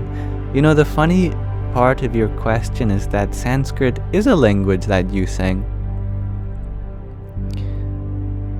Practically every scripture that was written in Sanskrit, well, originally it wasn't written.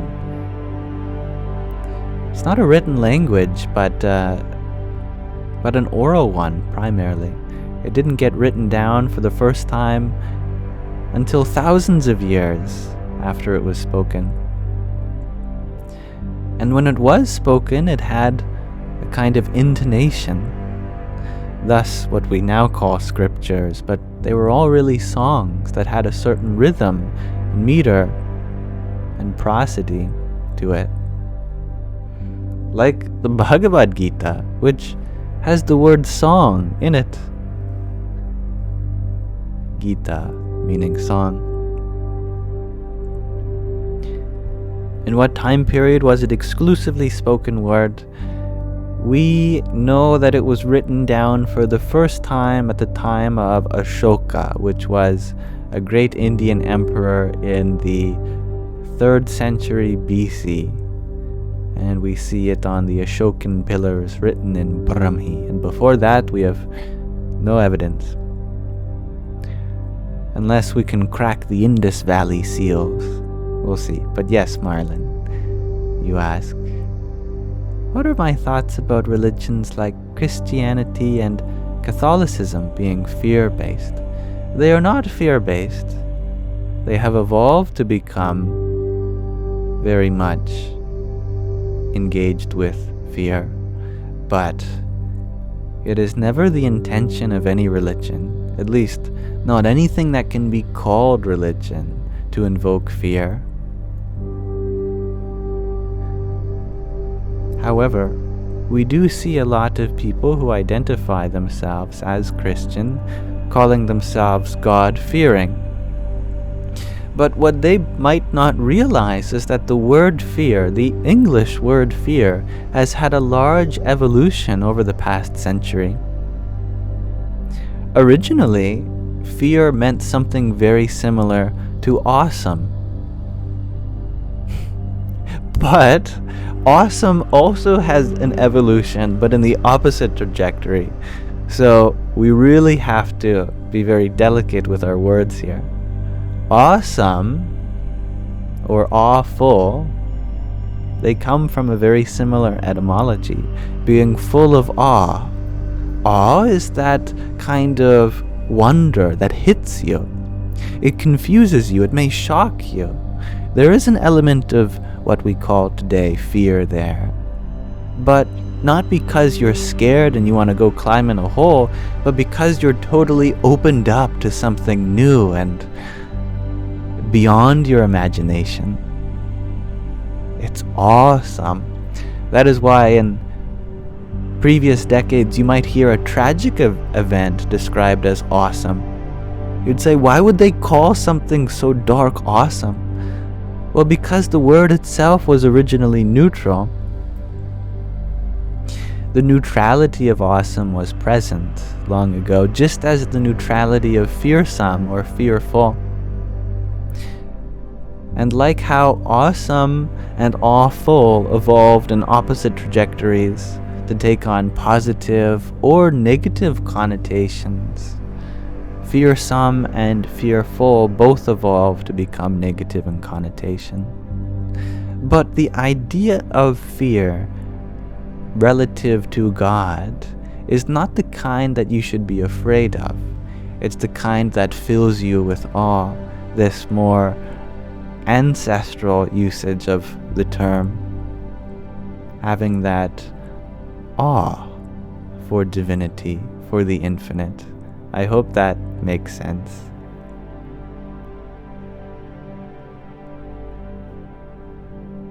Dana, you share that there is a word like awesome in Dakota language. I'm definitely not aware of the correct pronunciation. The Hike is my guess. But it means something like precious, terrible, unbelievable. Yes, I like that. And that is very fitting for the personified source of this entire universe. It is a kind of precious, terrible, unbelievable kind of thing, or terrific. That's another pair of words that were originally more neutral but diverged. Terrific meaning positive and terrible meaning negative, but terror was more neutral in older times. Part of the peak of existence, you asked if I could explain the reincarnation thing in a way that is more logical. Certainly. When it comes to the final thought that remains in the mind on death, consider all thoughts to be like an arrow. A thought by itself has no inherent value, but it does point you towards some experience. Engaging in a thought really just means following the direction which that thought points you in. Following the arrow. Following a negative thought just leads you to negativity. A negative thought by itself is not inherently negative, but it points you towards something negative. Thus, following that arrow will lead you to more negativity. You can consider the release of this body as the following of that final thought. Like an object thrown in empty space, without any air resistance or gravity, no forces pulling on it, an object will just go in the direction that it was last released at. If you throw a paper airplane in space at some angle, it will continue at that angle until it hits something or some force moves it. Similarly, we follow the last thought at death because that's our last thought. That's the only thing we can follow as awareness. It defines our trajectory for what happens next. It is the final arrow in which we exit the body through. Therefore, if your thought was about how much you'll miss the world, how much you love all the animals and the people and the places and things, how much you wish you got to travel the earth more, your awareness follows that final thought and comes into contact with a new body ready to fulfill that thought further, and that serves as your soul contract, your defining purpose for that life, set in motion by the leaving of your body in pursuit of that final thought.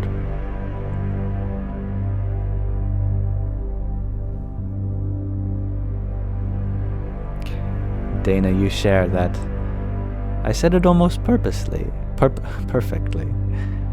Teki. Use the Scottish lock sound. K. Teke. Teke. Teke.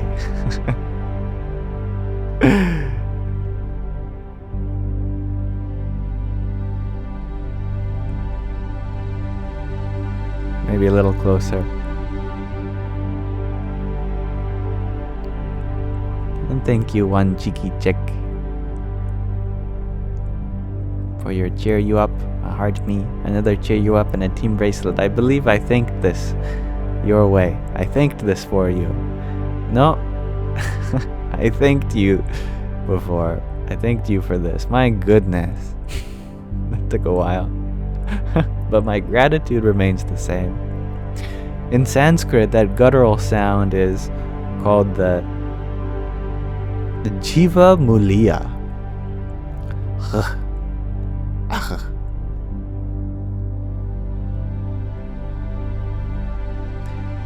KMXR, thank you for your rose. Hari Om Tat Sat. Marcy, you're going to think about beans so you can show up in places you shouldn't be. That is one of my favorite subreddits.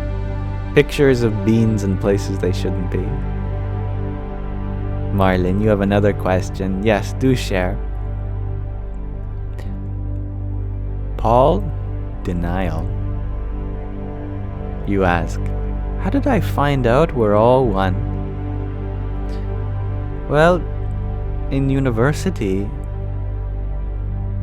I was thinking about the arrow of time, and I was imagining it very vividly, like as if when the universe was born, you could say, when time started. I know it doesn't really make sense, but you have to go with the flow. Just imagine an arrow being born, and it's tracing out a path that has this infinite tail that trails behind it. At the beginning of time, there was just time, just an arrow going forward, and then it started curving and bending and going back to where it came from, and it started tying knots within itself like a big string, getting more tangled and causing vibrations along different segments of its own tail. And this arrow of time started getting tangled with itself, tangled in time, growing like a big ball of knots and webs. And suddenly it started producing atoms and things and stars as modes of vibrations on this giant arrow of time that was weaving in and out of itself. And I started to get this idea that everything is but one entity, that arrow of time going forwards and backwards through itself, through time, to simultaneously play the role of everything all at once. It would spend some time here playing the role as an atom, go backwards in itself in time to play the role of another atom. Now we have two atoms seemingly existing at the same time, but because it is the same time, the same substance, time itself, all that exists. And I went way too far with this idea, following it for quite some time, and eventually I started to realize I am the arrow of time who has forgotten its own nature. Everyone is the arrow of time, weaving in and out of itself to play all roles simultaneously. And I remember saying, "Eureka!" to my friend, running down the sidewalk in the middle of the night. I said, "I just remembered who I am." They said, "Who?" I said, "I am time." I am time itself.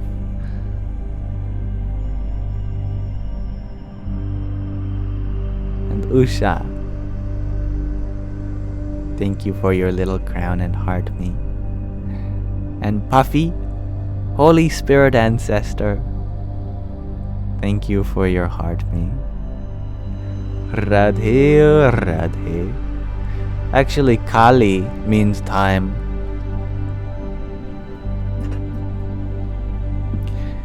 Here is Kali. She is the goddess of time. Here she is with thousands of heads, thousands of arms, playing the role of so many people simultaneously. Jai Ma Kali.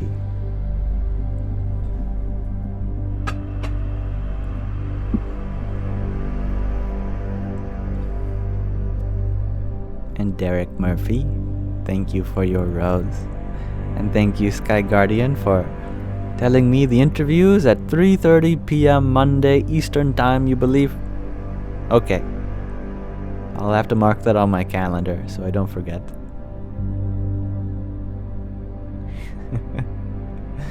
And Auntie, thank you for your octet of tiny dinies.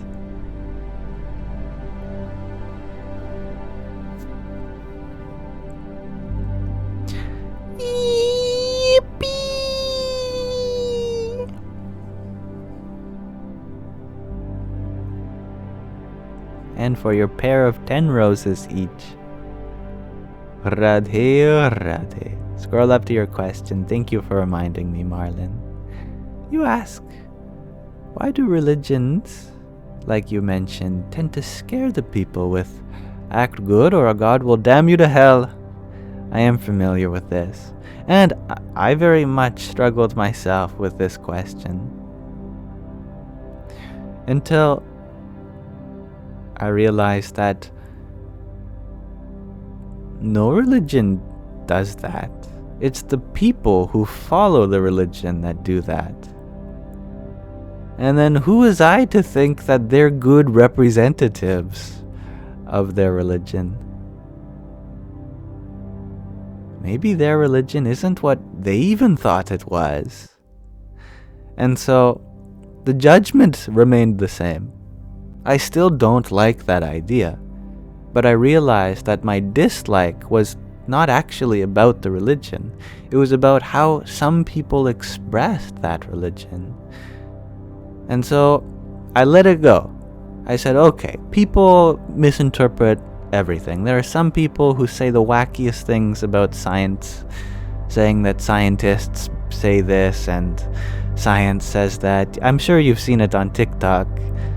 The trends of people saying psychology says that if someone looks at you for 3 seconds without blinking, then that means they love you or something. And, if you hear that and you think that's ridiculous, you might come to form an opinion against psychology. You could say psychology is a bunch of rubbish. But actually, the rubbish was never in psychology. It was in how people use psychology to carry their own meaning, their own biases and whatnot. If you just forgive those people for being ignorant and go to see psychology yourself, you'll find there's a whole beautiful field there, which is ripe for exploration. Same is true for religion. If you forgive the ones who are ignorantly expressing religion and discover that field of spirituality yourself, it can be a beautiful period of transformation as you take the time to listen to a genuine kind of interpretation that isn't based on any person's experience. You find it a little more directly, rather than the watered down version that's passed on through one person to another, and you go straight to the source. That can be very beautiful. But it can happen after a long time. There's a lot of religious trauma, and we have to heal that religious trauma first, and that takes a long time. It can take a long time, and there's no timeline for you.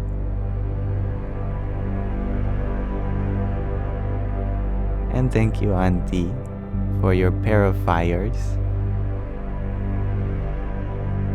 Hari Om Tat Sat. And Derek Murphy, thank you for your rose. Another one. Jai Sitaram. Deb, you ask, how am I so young and wise? Well, I think children are so wise. I think we've been doing our education system the other way around. Instead of having a bunch of children being taught by one adult, call that a classroom, could you imagine the change in our society that would happen if we had a bunch of adults being taught by one child? The child would be sitting there saying, life's all about having fun, playing with our toys, being kind, sharing. It's about not taking anything too seriously. Maybe they wouldn't say that, but they'd convey it in their actions.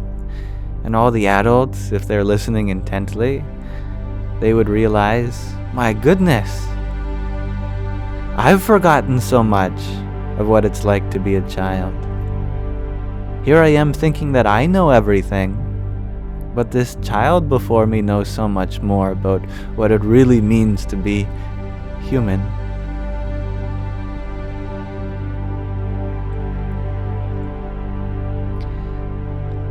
The older I get, the less wise I get.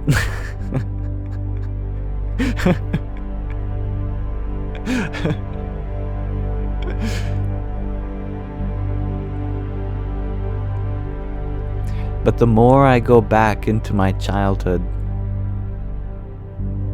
the wiser I become again. Let my inner child teach me the things I forgot about. And thank you, It's Lal Goggles, for your 33 roses. Hari Om Tat Sat. And Kelly Riley, thank you for your team bracelet.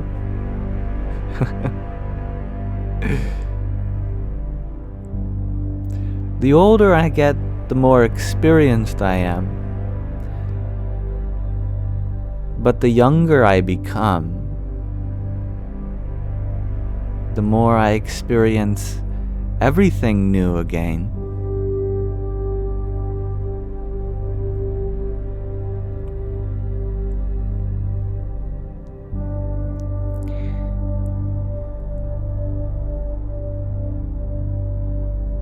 Some people say it's all about having an old soul. You could argue just the same that it's all about being as young as you can, being ever new, feeling like you just got here every moment.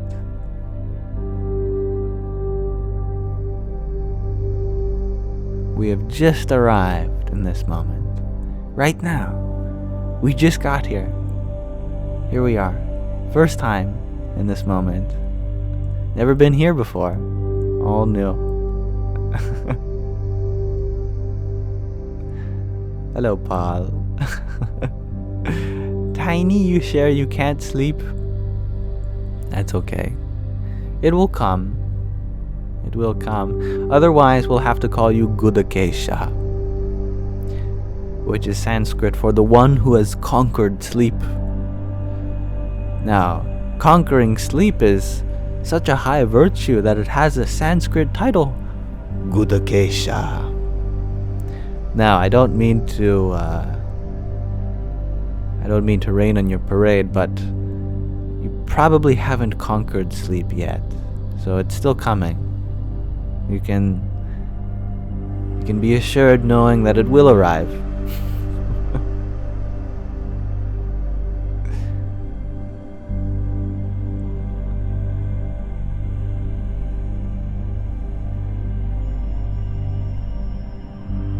And thank you, Myth Person, for your hand hearts. Hari Om Tat Sat.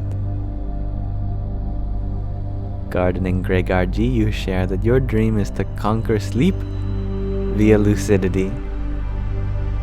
I like your interpretation.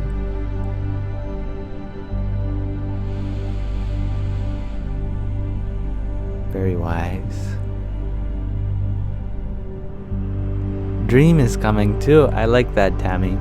Actually, sometimes I find it easier to think about dreaming coming rather than sleep coming. Indeed. Thank you for reminding me. A wonderful point that is. Going straight from waking into deep sleep. Difficult, Lumen, difficult. But letting your mind become dreamlike. Easier, Lumen, easier.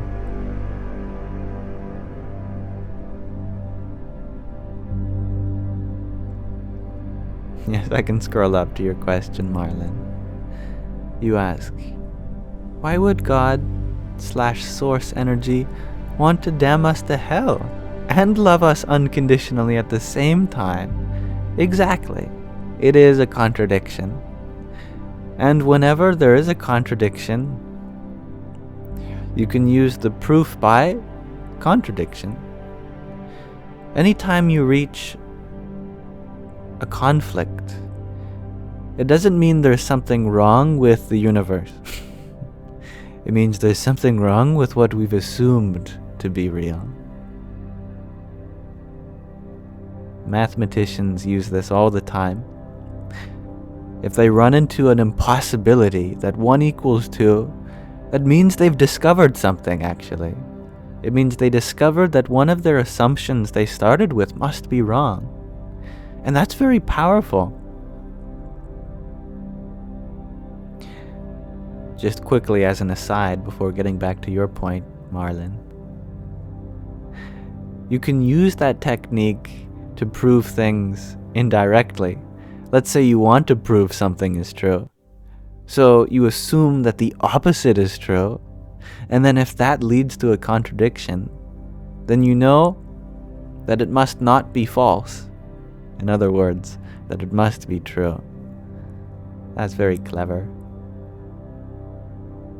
So yes, if there seems to be a contradiction in our experience, that God would both be unconditionally loving and also conditionally condemn some of us to suffering. There must be an assumption here that is not true. Because there's only 2 assumptions here, we can just enumerate the cases. Either that unconditional love is not true, or conditionally condemning some of us to hell is untrue. So which is it?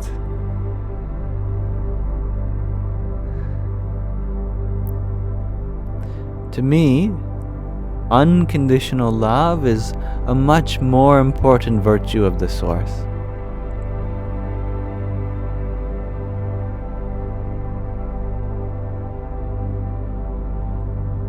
So I believe it's the other one which was a misguided assumption.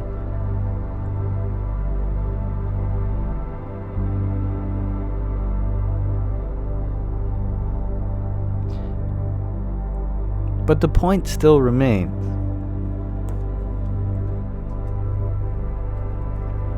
There is suffering in the world.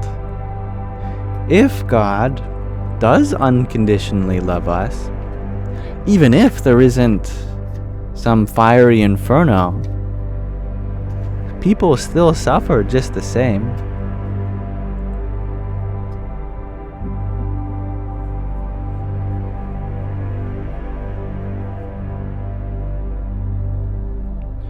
So why is it that what we have been given as a narrative does not align with our lived experience?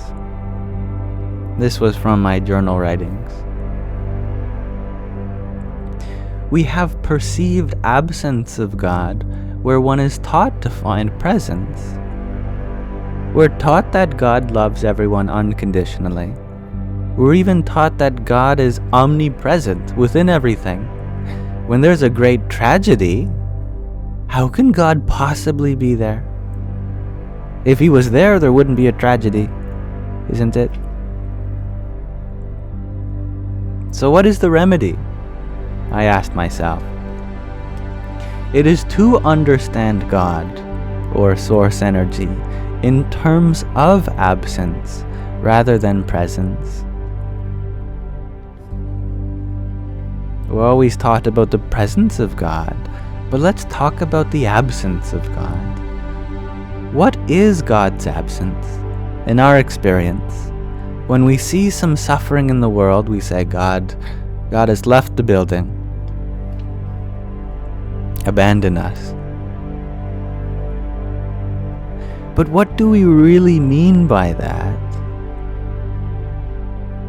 When we perceive this, we judge it to be negative because we're holding up the world to a higher standard. We believe in love and kindness and happiness and hope, and yet this scenario doesn't match with that. So what we are perceiving as the absence of God and all that is good is really just a perception of the potential that could be here that's not there. I wrote, God's absence is the potential for good. So why is there a potential for good?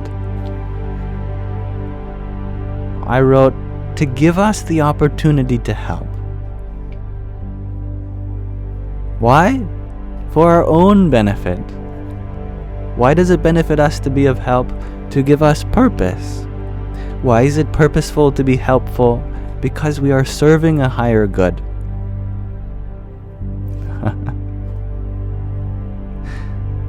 Higher good? That's starting to sound a lot like this God again. So by engaging in help to those places which we find God's absence, we are secretly serving God as the higher good. This line of questions and answers goes on for quite some time in this journal, but we'll pause it there.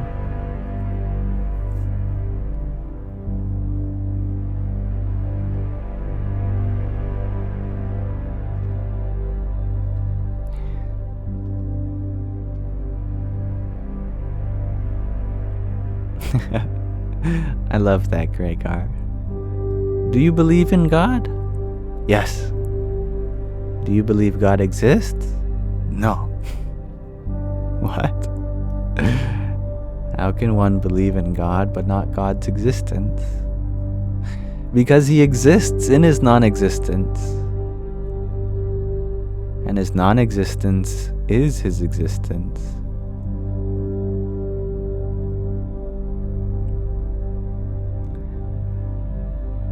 How can one be the source of the universe without first providing an empty space for it to be?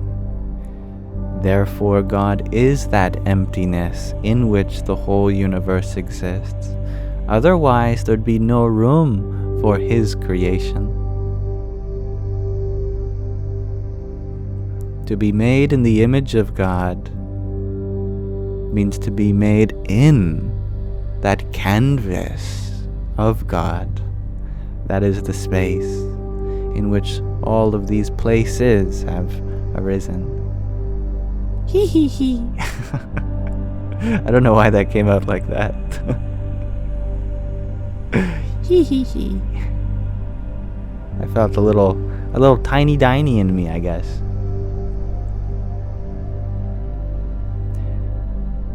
This always comes up whenever we discuss God.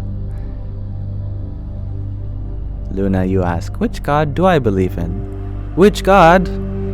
Funny question.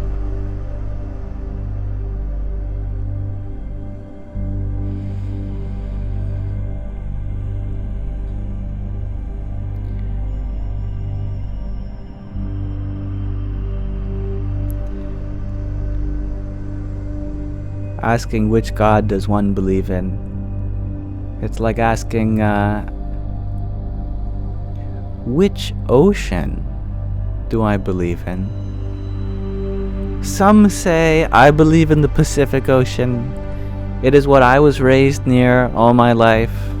Others say, no, I've never seen the Pacific Ocean. I've seen the Atlantic Ocean, let me tell you. I believe in the Atlantic Ocean. Others say, no, I don't believe in either the Pacific or the Atlantic, but I've seen the Indian Ocean. I believe in the Indian Ocean.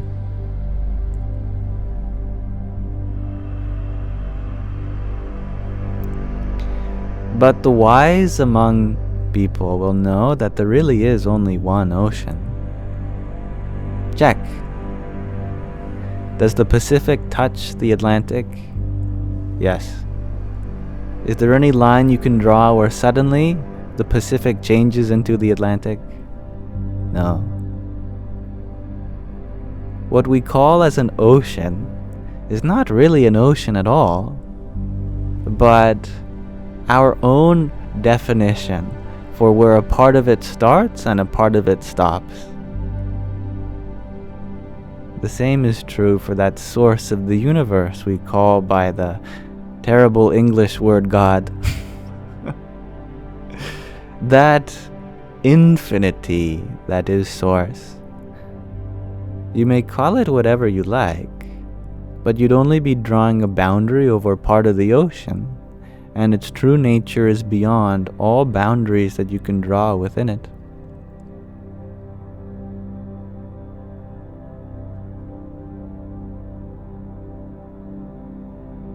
Yes, Luna. All gods the same. One source, but many expressions.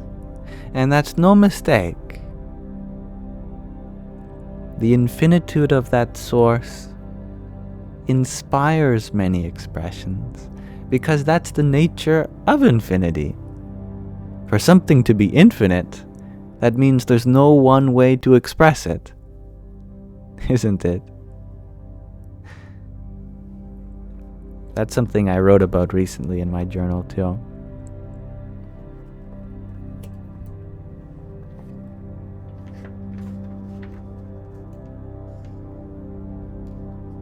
What is the infinite? That which can only be known in part.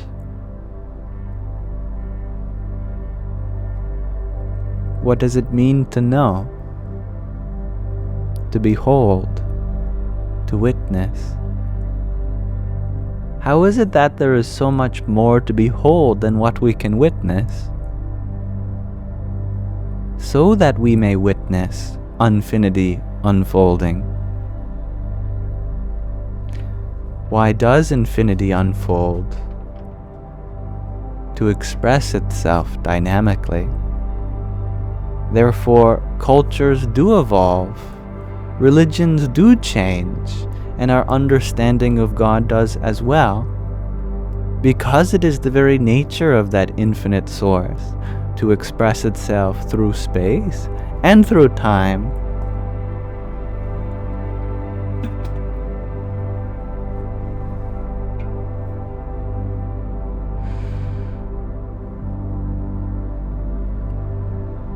And thank you, Derek Murphy, for your ice cream cone. Hari Om Tat Sat. Please read on a little more, says Tatvamasi. I can't do that to you. I think you deserve to listen to some much wiser people than I am. So instead we'll read from this lovely Buddhist nun. Only then will I feel better about reading, when I let some other people share their perspective, since mine alone is not sufficient. We need as many as we can get. Pema comes from a Buddhist perspective, which may differ from my own, but I would love to come to know just the same. Today we are reading number 31, Beyond Right and Wrong.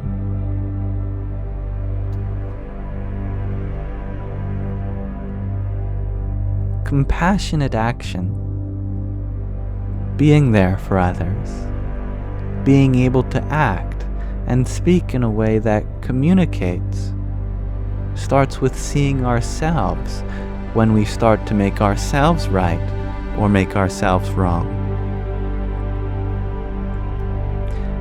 At that particular point, we could just contemplate the fact that there is a larger alternative to either of those. A more tender, shaky kind of place where we could live. This place, if we can touch it, will help us train ourselves throughout our lives to open further to whatever we feel, to open further rather than shut down more. We'll find that place as we begin to commit ourselves to this practice, as we have a sense of celebrating the aspects of ourselves that we found so impossible before. Something will shift in us. Something will shift permanently in us. Our ancient habitual patterns will begin to soften, and we'll begin to see the faces and hear the words of people who are talking to us.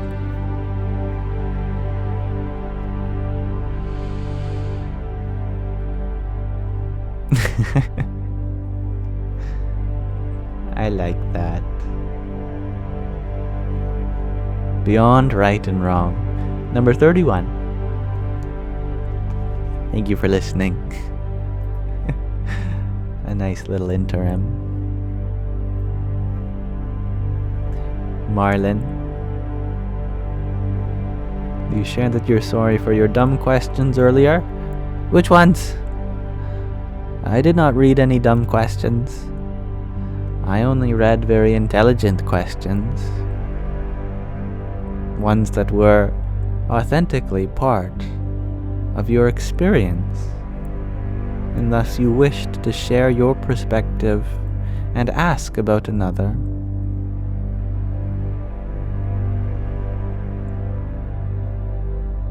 And Liz, thank you for your heartbeat.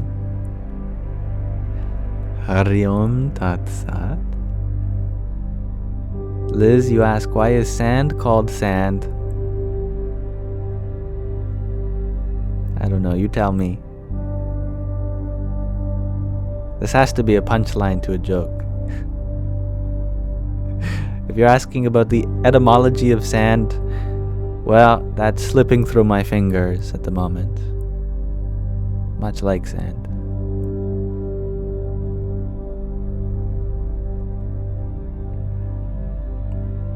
And thank you, MJ, for your quartet of rosas.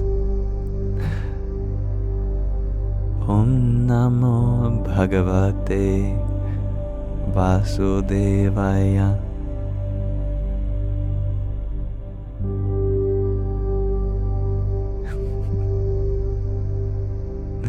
Ashes Wonder Star, you shared that you don't ever want anyone to destroy my beautiful spirit. Thank you. I think the good news is that spirit cannot be conquered. Water cannot wet it. Fire cannot burn it.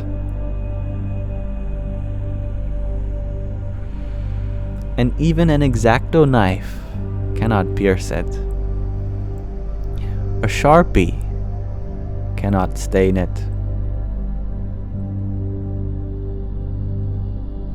It is the very space in which all these things happen in. Therefore, what is there to destroy?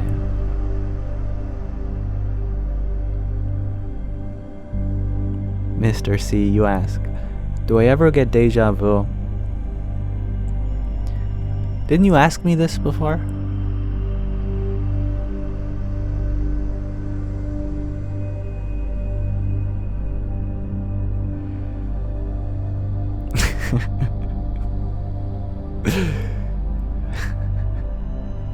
You know what's funny, Sky Guardian, is I've thought about rickrolling people before on this live stream.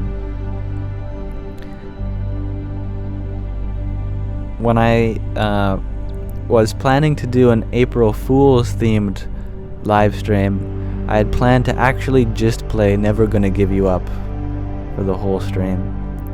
And I decided not to. I don't know what compelled me not to go through with such an amazing opportunity, but I decided to spare you all from that. Maybe that'll be our meditation. That'll be the meditation on April 1st. That's your warning, everyone. Next year.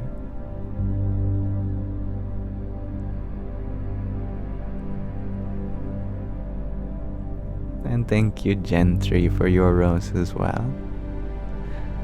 Hari Om Tat Sat. And Olivia, thank you for your heart me. And your pair of roses. Jai Sita Ram. Anna, you ask, can I explain ether and my thoughts? Well, long ago, not that long ago, in the 19th century and before, scientists believed in an ether, some magical medium in which everything exists through, kind of spirit.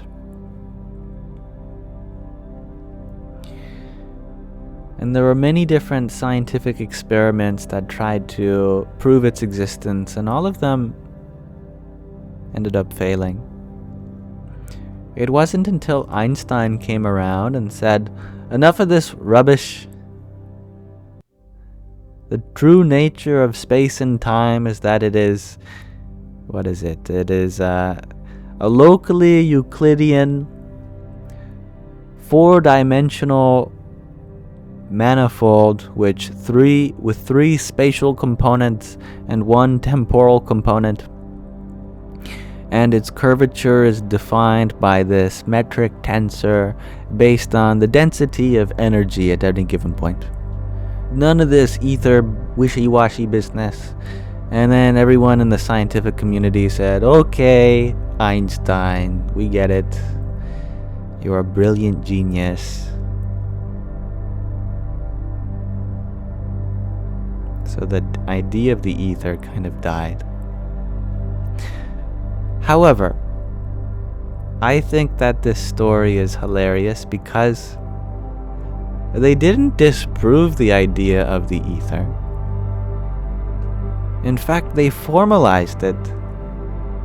What they now call the fabric of space-time just sounds a lot like the concept of the ether, just with all of its mystical baggage dropped away. See, that very medium in which everything exists, that is space-time.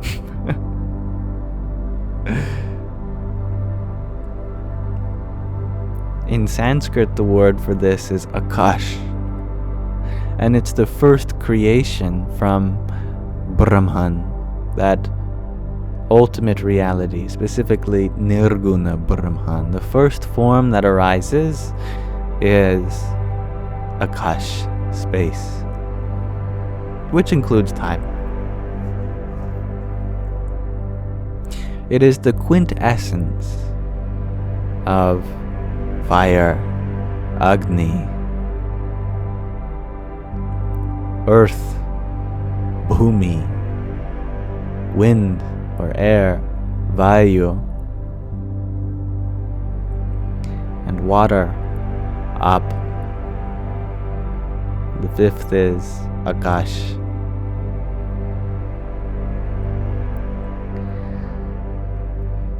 It's really to the first element though. The first is Akash. From space arises Vayu, air. From air arises Agni, fire. From fire arises water, Ap. And from water arises earth, Bhumi. But that Akash, that ether, is very real. It is the fabric of space-time itself.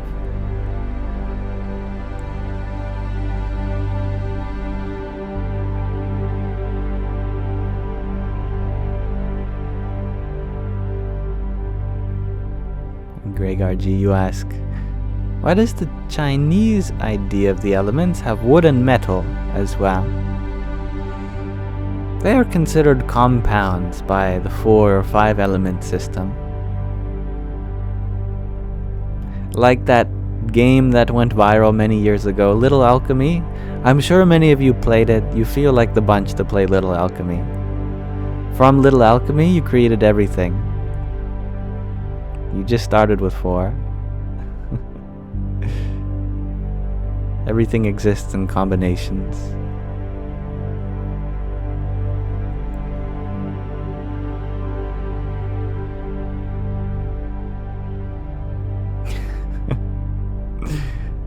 You are very close, Marcy. You got the aka part of the Sanskrit. You forgot the sh. You just need the sh to make it akash.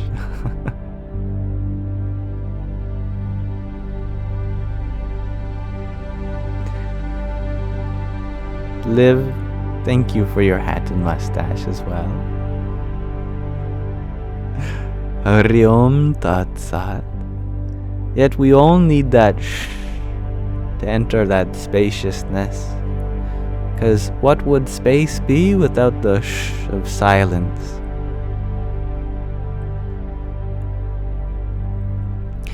Liz, did you say, I think my mind caught it, that they took away the Canadian gift?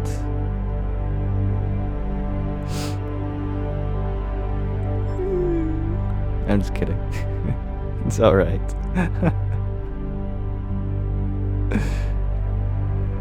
Sky Guardian, you say that Gregor said he wants me to land the plane. Is that true? Let me scroll up.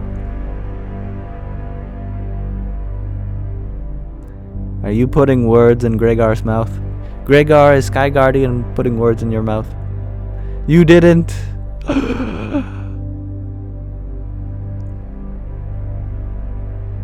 What about the 5 yamas, Sky Guardian? Truthfulness.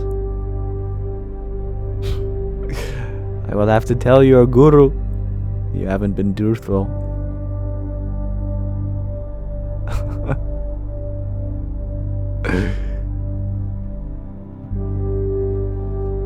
Now, I do concur, it is. You forgot about that. Good teaching moment. No, it's quite alright. All in good fun. I will actually start to land the plane. I am feeling like it is a good time also.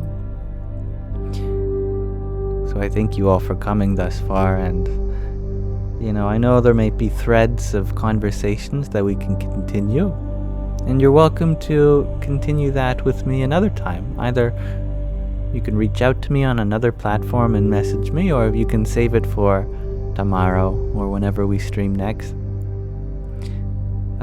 But there are 3 things I'd love to do with you all before we go.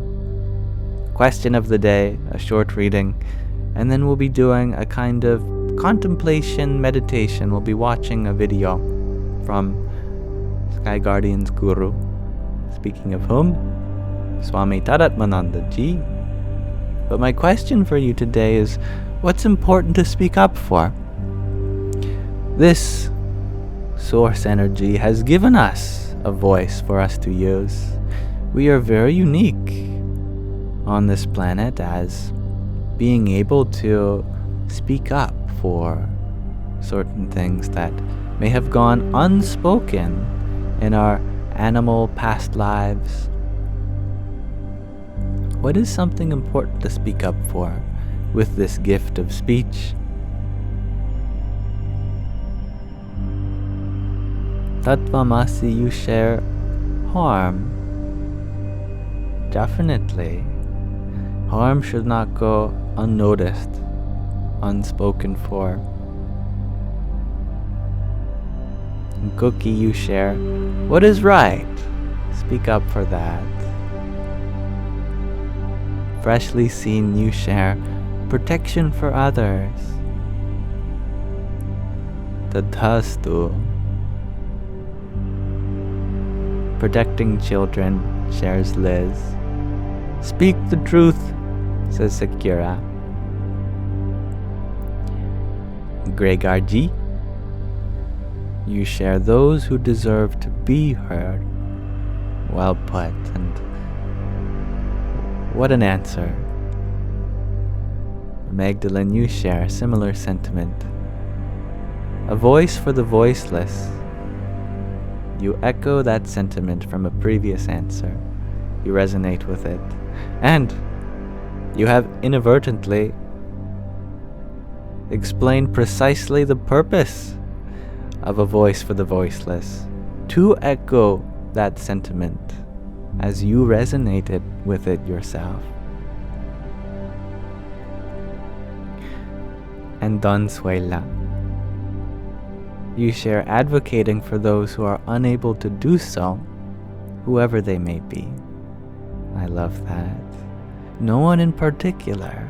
There is no set agenda for who should be spoken up to, but whoever they may be that are unable to do so. Jay, you share children that go missing. Yeah, that's a big one. And their silence is very much loud in their parents, friends, and loved ones' lives. Alexandra, you share justice and peace, and you're grateful that this is your purpose to speak out against injustice. Indeed. Gentry, you say what's important to speak up for. A tautology indeed. Tania, you share speak up for yourself too. Beautiful. Michael, you share that you're volunteering at the Special Olympics. And that is very topical indeed, given that although we normally praise those having athleticism with what we typically assume to be normal bodies, the Special Olympics or even the Paralympics, they provide a kind of voice for those who are expressing themselves so genuinely, despite the challenges that may arise in the process. And Liz, you share, speaking up for people who can't speak or hear. Anna, you share, speak up for respect and dignity for all beings. You are a powerful bunch, I can very much feel it. And Wicked Violin, you share, for those with intense flatulence. Definitely. But it's a funny way of putting it.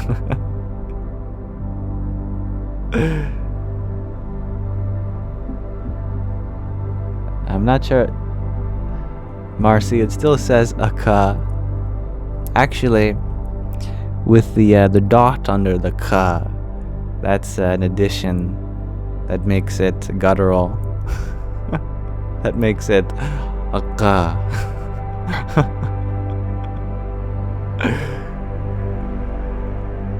And OPNG, you share to resonate the energy.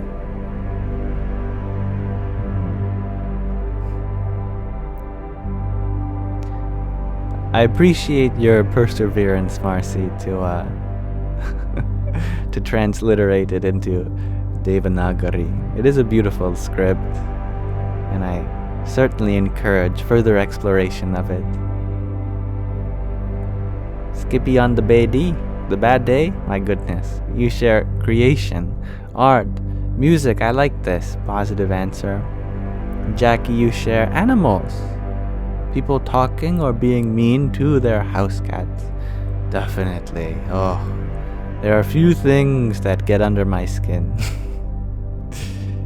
Those are one of those things I have a difficult time having non-attachment for. Maya, you share unity.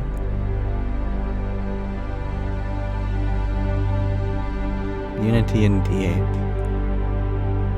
So many wonderful answers to this question of the day.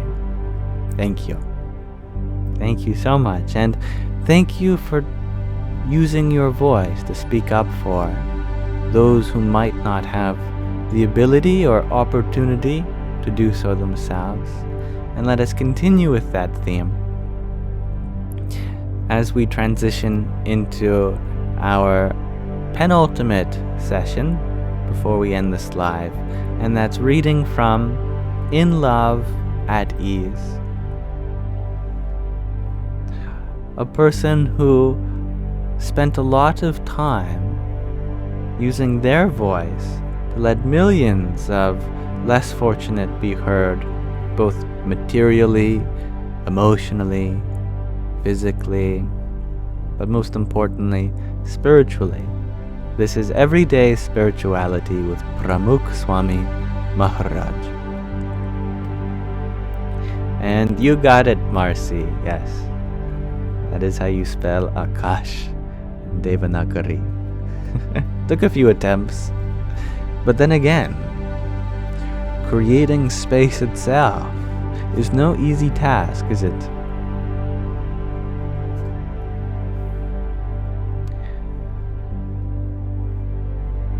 Here we are continuing with Chapter 2, In Love.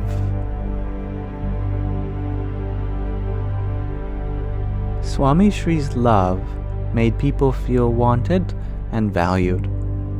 We are going through many kinds of love stories with Pramukh Swami Maharaj. The late Pandit Jasraj was tuning his tanpura and marveling at the crowd present in the marquee. He had come to perform at the 1995 Amrut Mahotsav, His Holiness's 75th birthday celebrations in Mumbai. Pandit Jasraj is considered one of the best Hindustani classical vocalists of his time. His voice and reputation resonate with people across the country to this day.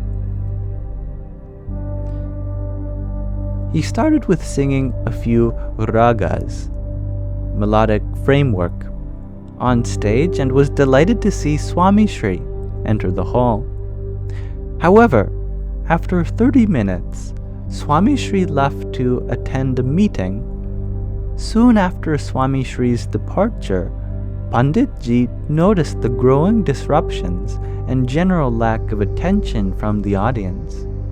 He realized that the bhaktas, the devotees, oh, my voice is going, the bhaktas sitting in front of him were not loyal classical music fans, and instead were just sitting there for Swami Sri's darshan, his sight. He felt frustrated with the ruckus in the marquee after Swami Sri's departure. It was hard to concentrate as he tried to strike each note with precision. It didn't end there. The sound system was faulty, and the engineer was having difficulty controlling it. Panditji was infuriated. He ended the performance early and marched off the stage. The sadhu, the monk coordinating with the legendary musician, was scared. He briskly walked with Panditji to Swami Sri's Uttaro, a temporary residence. After a few minutes of complaining and expressing his frustrations, Panditji asked the sadhu if he could meet with Swami Sri. Before the sadhu could respond, Panditji darted straight towards Swami Sri's room. All the sadhu could do was follow. Panditji pushed the door open and walked towards Swami Sri. Swami Sri noticed the look on Panditji's face and immediately took control of the situation. He put the letter he was reading aside and said, "Welcome, Panditji. Come in. I was waiting for you. I am sorry I had to get up and leave. Please sit." The cooling effect of his voice immediately kicked in, and Panditji's hue changed from a fiery red into an icy blue. Panditji requested to sing a few compositions in front of Swami Sri. Swami Sri was delighted. For the next few minutes, Swami Sri listened to Panditji perform with his eyes closed and head swaying. He inquired about ragas and traditions. This was enough to help the legend forget all about the chaos in the marquee.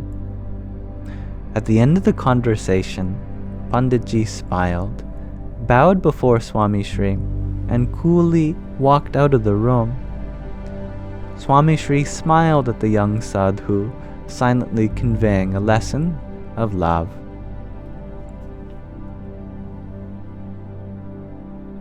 Love requires effort from our end. The effort to remember, reach out, and keep in touch. Swami Sri made such an effort and showed us its lasting effects. In 2008, while traveling with Swami Sri in Ahmedabad, I made a trip to Mumbai to meet a few musicians and escape the sweltering heat in Gujarat. After returning to Mumbai, I rejoined the attendants in serving in Swami Sri's kitchen. The next morning, I accompanied the sadhus for darshan on top of the mandir in Ahmedabad. Swami Sri was walking around the back of the mandir while greeting sadhus. He saw me standing on the side wearing a t-shirt and the white traditional lengo bottoms. I had taken off the long white jabho top to avoid the heat. Swami Sri called me closer and asked, "Where have you been? I was looking for you all over and have been asking everyone where you were. No one knew. Do you think it is okay to disappear just like that?" I was stunned.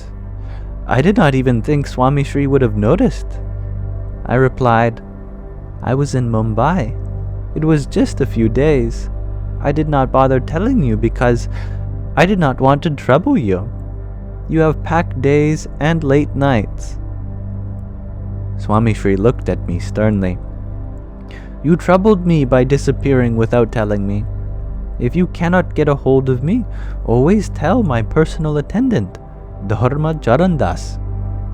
Give him your schedule while in India, your local number too. That way I can reach you when and if I need to. Got it? I nodded. He turned to Dharma Charandas Swami and instructed him to ask me for my contact and schedule as soon as I landed in India. I could not think of a good reason why Swami Sri would have needed to reach me. I was just serving in the kitchen. Yet I felt so loved, so wanted. When I travel to India, Dharma Charandas Swami still asks me for my local number and tentative schedule. One day I asked him why he still asks, since Swami Sri had left his mortal body. Dharma Charandas Swami explained, Swami Sri is gone, but you and I are still here. He told me to acquire these details whenever we meet. We are still meeting. I will still ask. I am keeping in touch on his behalf. His Holiness fostered a community that passed on and continued his efforts of spreading and communicating love even after he passed away. I felt wanted even in his absence. The need to belong, or a sense of belonging, is one of the most... Where did I stop reading? Yes. The need to belong, or a sense of belonging, is one of the most common social desires. Swami Sri was mindful that social, personal, or physical differences can lead people to feel excluded or unseen. Swami Sri's love, in the form of attention and outreach, helped people feel accepted, and organically too. One late afternoon, Swami Sri was preparing to leave the mandir in Bochasan. The mandir was the first one in the organization, and therefore had generational devotees from the village and elderly monks who enjoyed welcoming and bidding adieu to their guru with great enthusiasm. The entire courtyard would be filled with devotees straining to catch a glimpse of their guru. Swami Sri descended the steep mandir steps and started towards their car with folded hands. The bhaktas, devotees, then noticed Swami Sri walking away from his car and the courtyard towards a pillar in the adjacent sabha, sangha, gathering hall. The crowds cleared as Swami Sri approached the gentleman leaning against the pillar. He gently placed his hands on Manibhai's head and said, Jai Swami Narayan. Manibhai was startled. From the decibel level in the courtyard, he had gathered that Swami Sri was getting ready to depart. He typically sat out such festivities, and today was no different. He had traveled from the village of Dasra to be in Swami Sri's presence on this last day. However, he had been unable to approach Swami Sri due to the overwhelming crowds. Manibhai was blind. Not only could he not see, but he was almost always unnoticed, tucked away in some quiet, lonely corner. He asked who it was.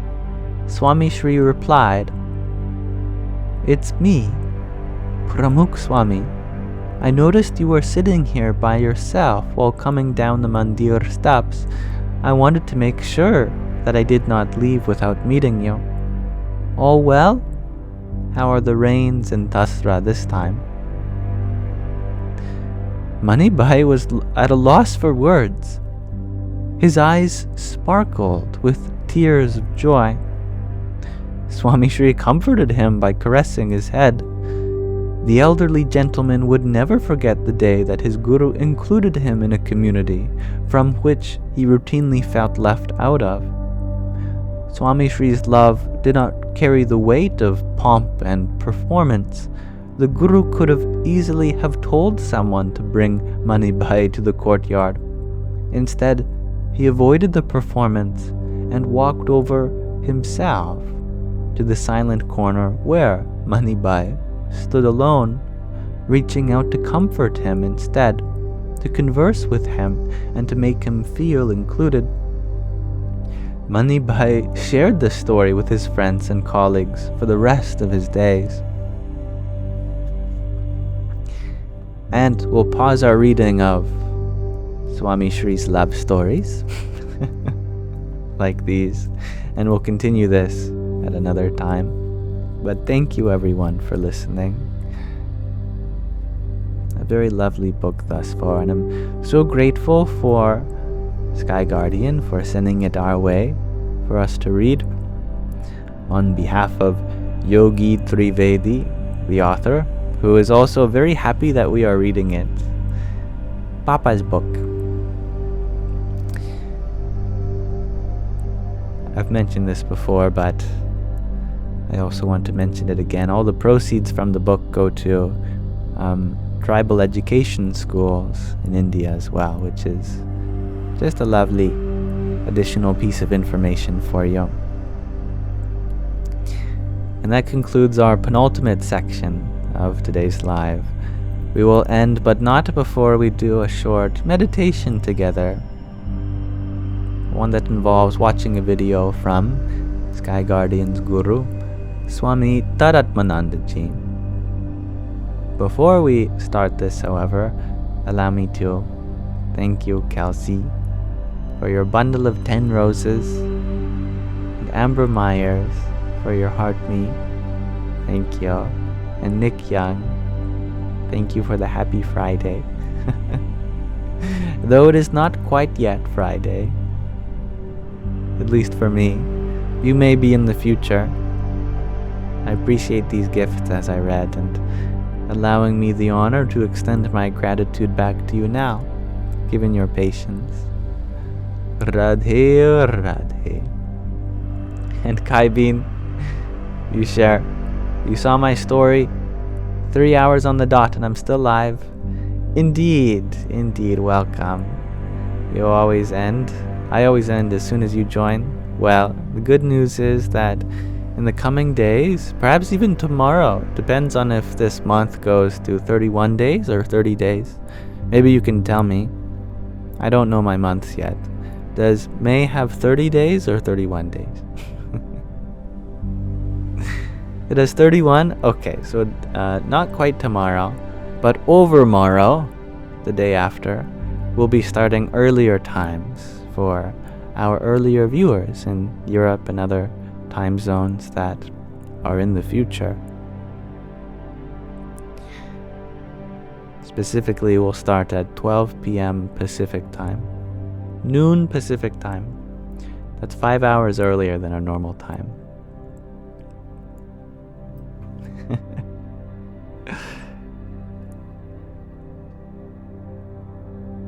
Time is an illusion, says Shakira.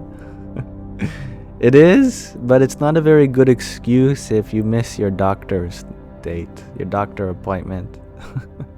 Sorry, doctor. Time is an illusion. She says, yes, but your body is very much something you need to take care of. That is not an illusion. Okay. We will end tonight's live, as I said, with a short meditation. As such, I'm going to minimize our background music now so we can maximize a video that we'll be meditating upon. I will be reading out the words on the screen, so I'll adjust my position so I can see it. Normally I sit such that I cannot see my screen. So I'll just move my laptop over so I will be able to. I might have to sit a little closer. But this video in particular is from Swami Taratmananda, the Guru of Sky Guardian, who sent this to me and all of you.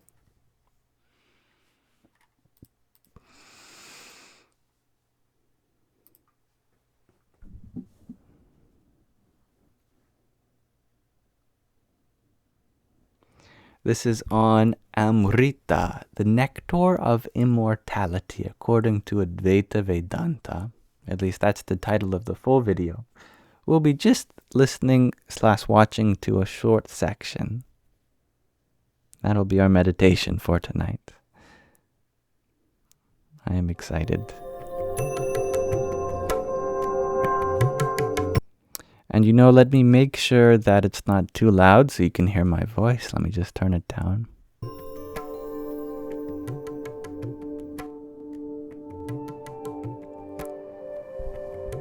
Insights for contemplation. By drinking divine nectar, the ancient gods became immortal. By imbibing spiritual wisdom, seekers of liberation become enlightened. Like a colorful flower offers its sweet nectar to an eager bee, an enlightened guru bestows spiritual wisdom on a dedicated seeker. Like flowers of many species produce sweet nectars, gurus of many lineages impart spiritual wisdom.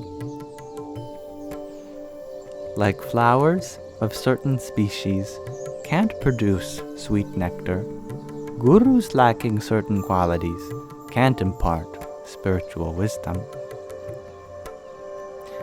Like bees know which species of flowers produce sweet nectar, wise seekers discern which lineages of gurus impart true wisdom.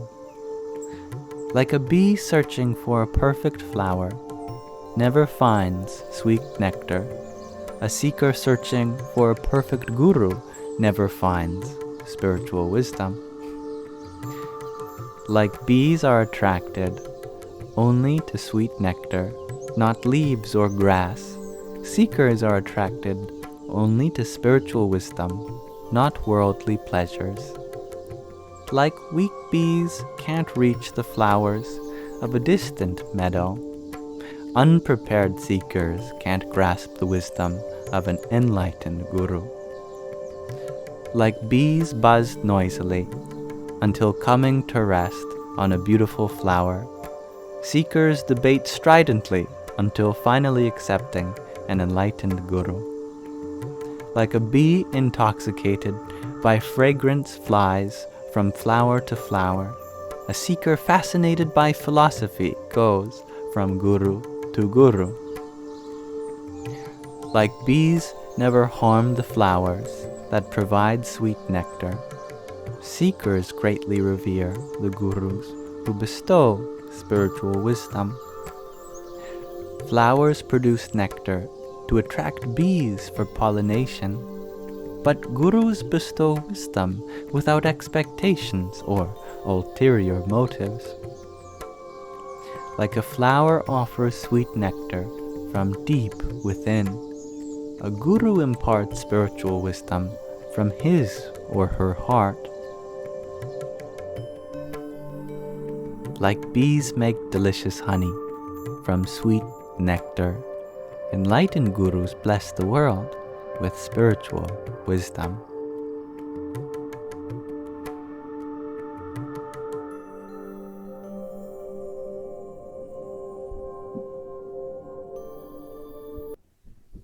I suppose this seems to be a poem written, narrated, and produced by Swami Tadatmananda. Or perhaps this is a reference to the whole video as we are closing, but this in itself sounds like a poem written much long ago, a very ancient one at that. I would not be surprised if it is from some scripture. Perhaps Sky Guardian can confirm. Regardless of its authorship, I like the analogy of bees searching for flowers. So thank you. That'll be our meditation for tonight. And as bees, let us buzz on our way to get the nectar of immortality. Amrita. So thank you everyone for coming tonight's Sangha. I very much appreciate this opportunity to connect with you all. I'm very humbled with all of your support as always.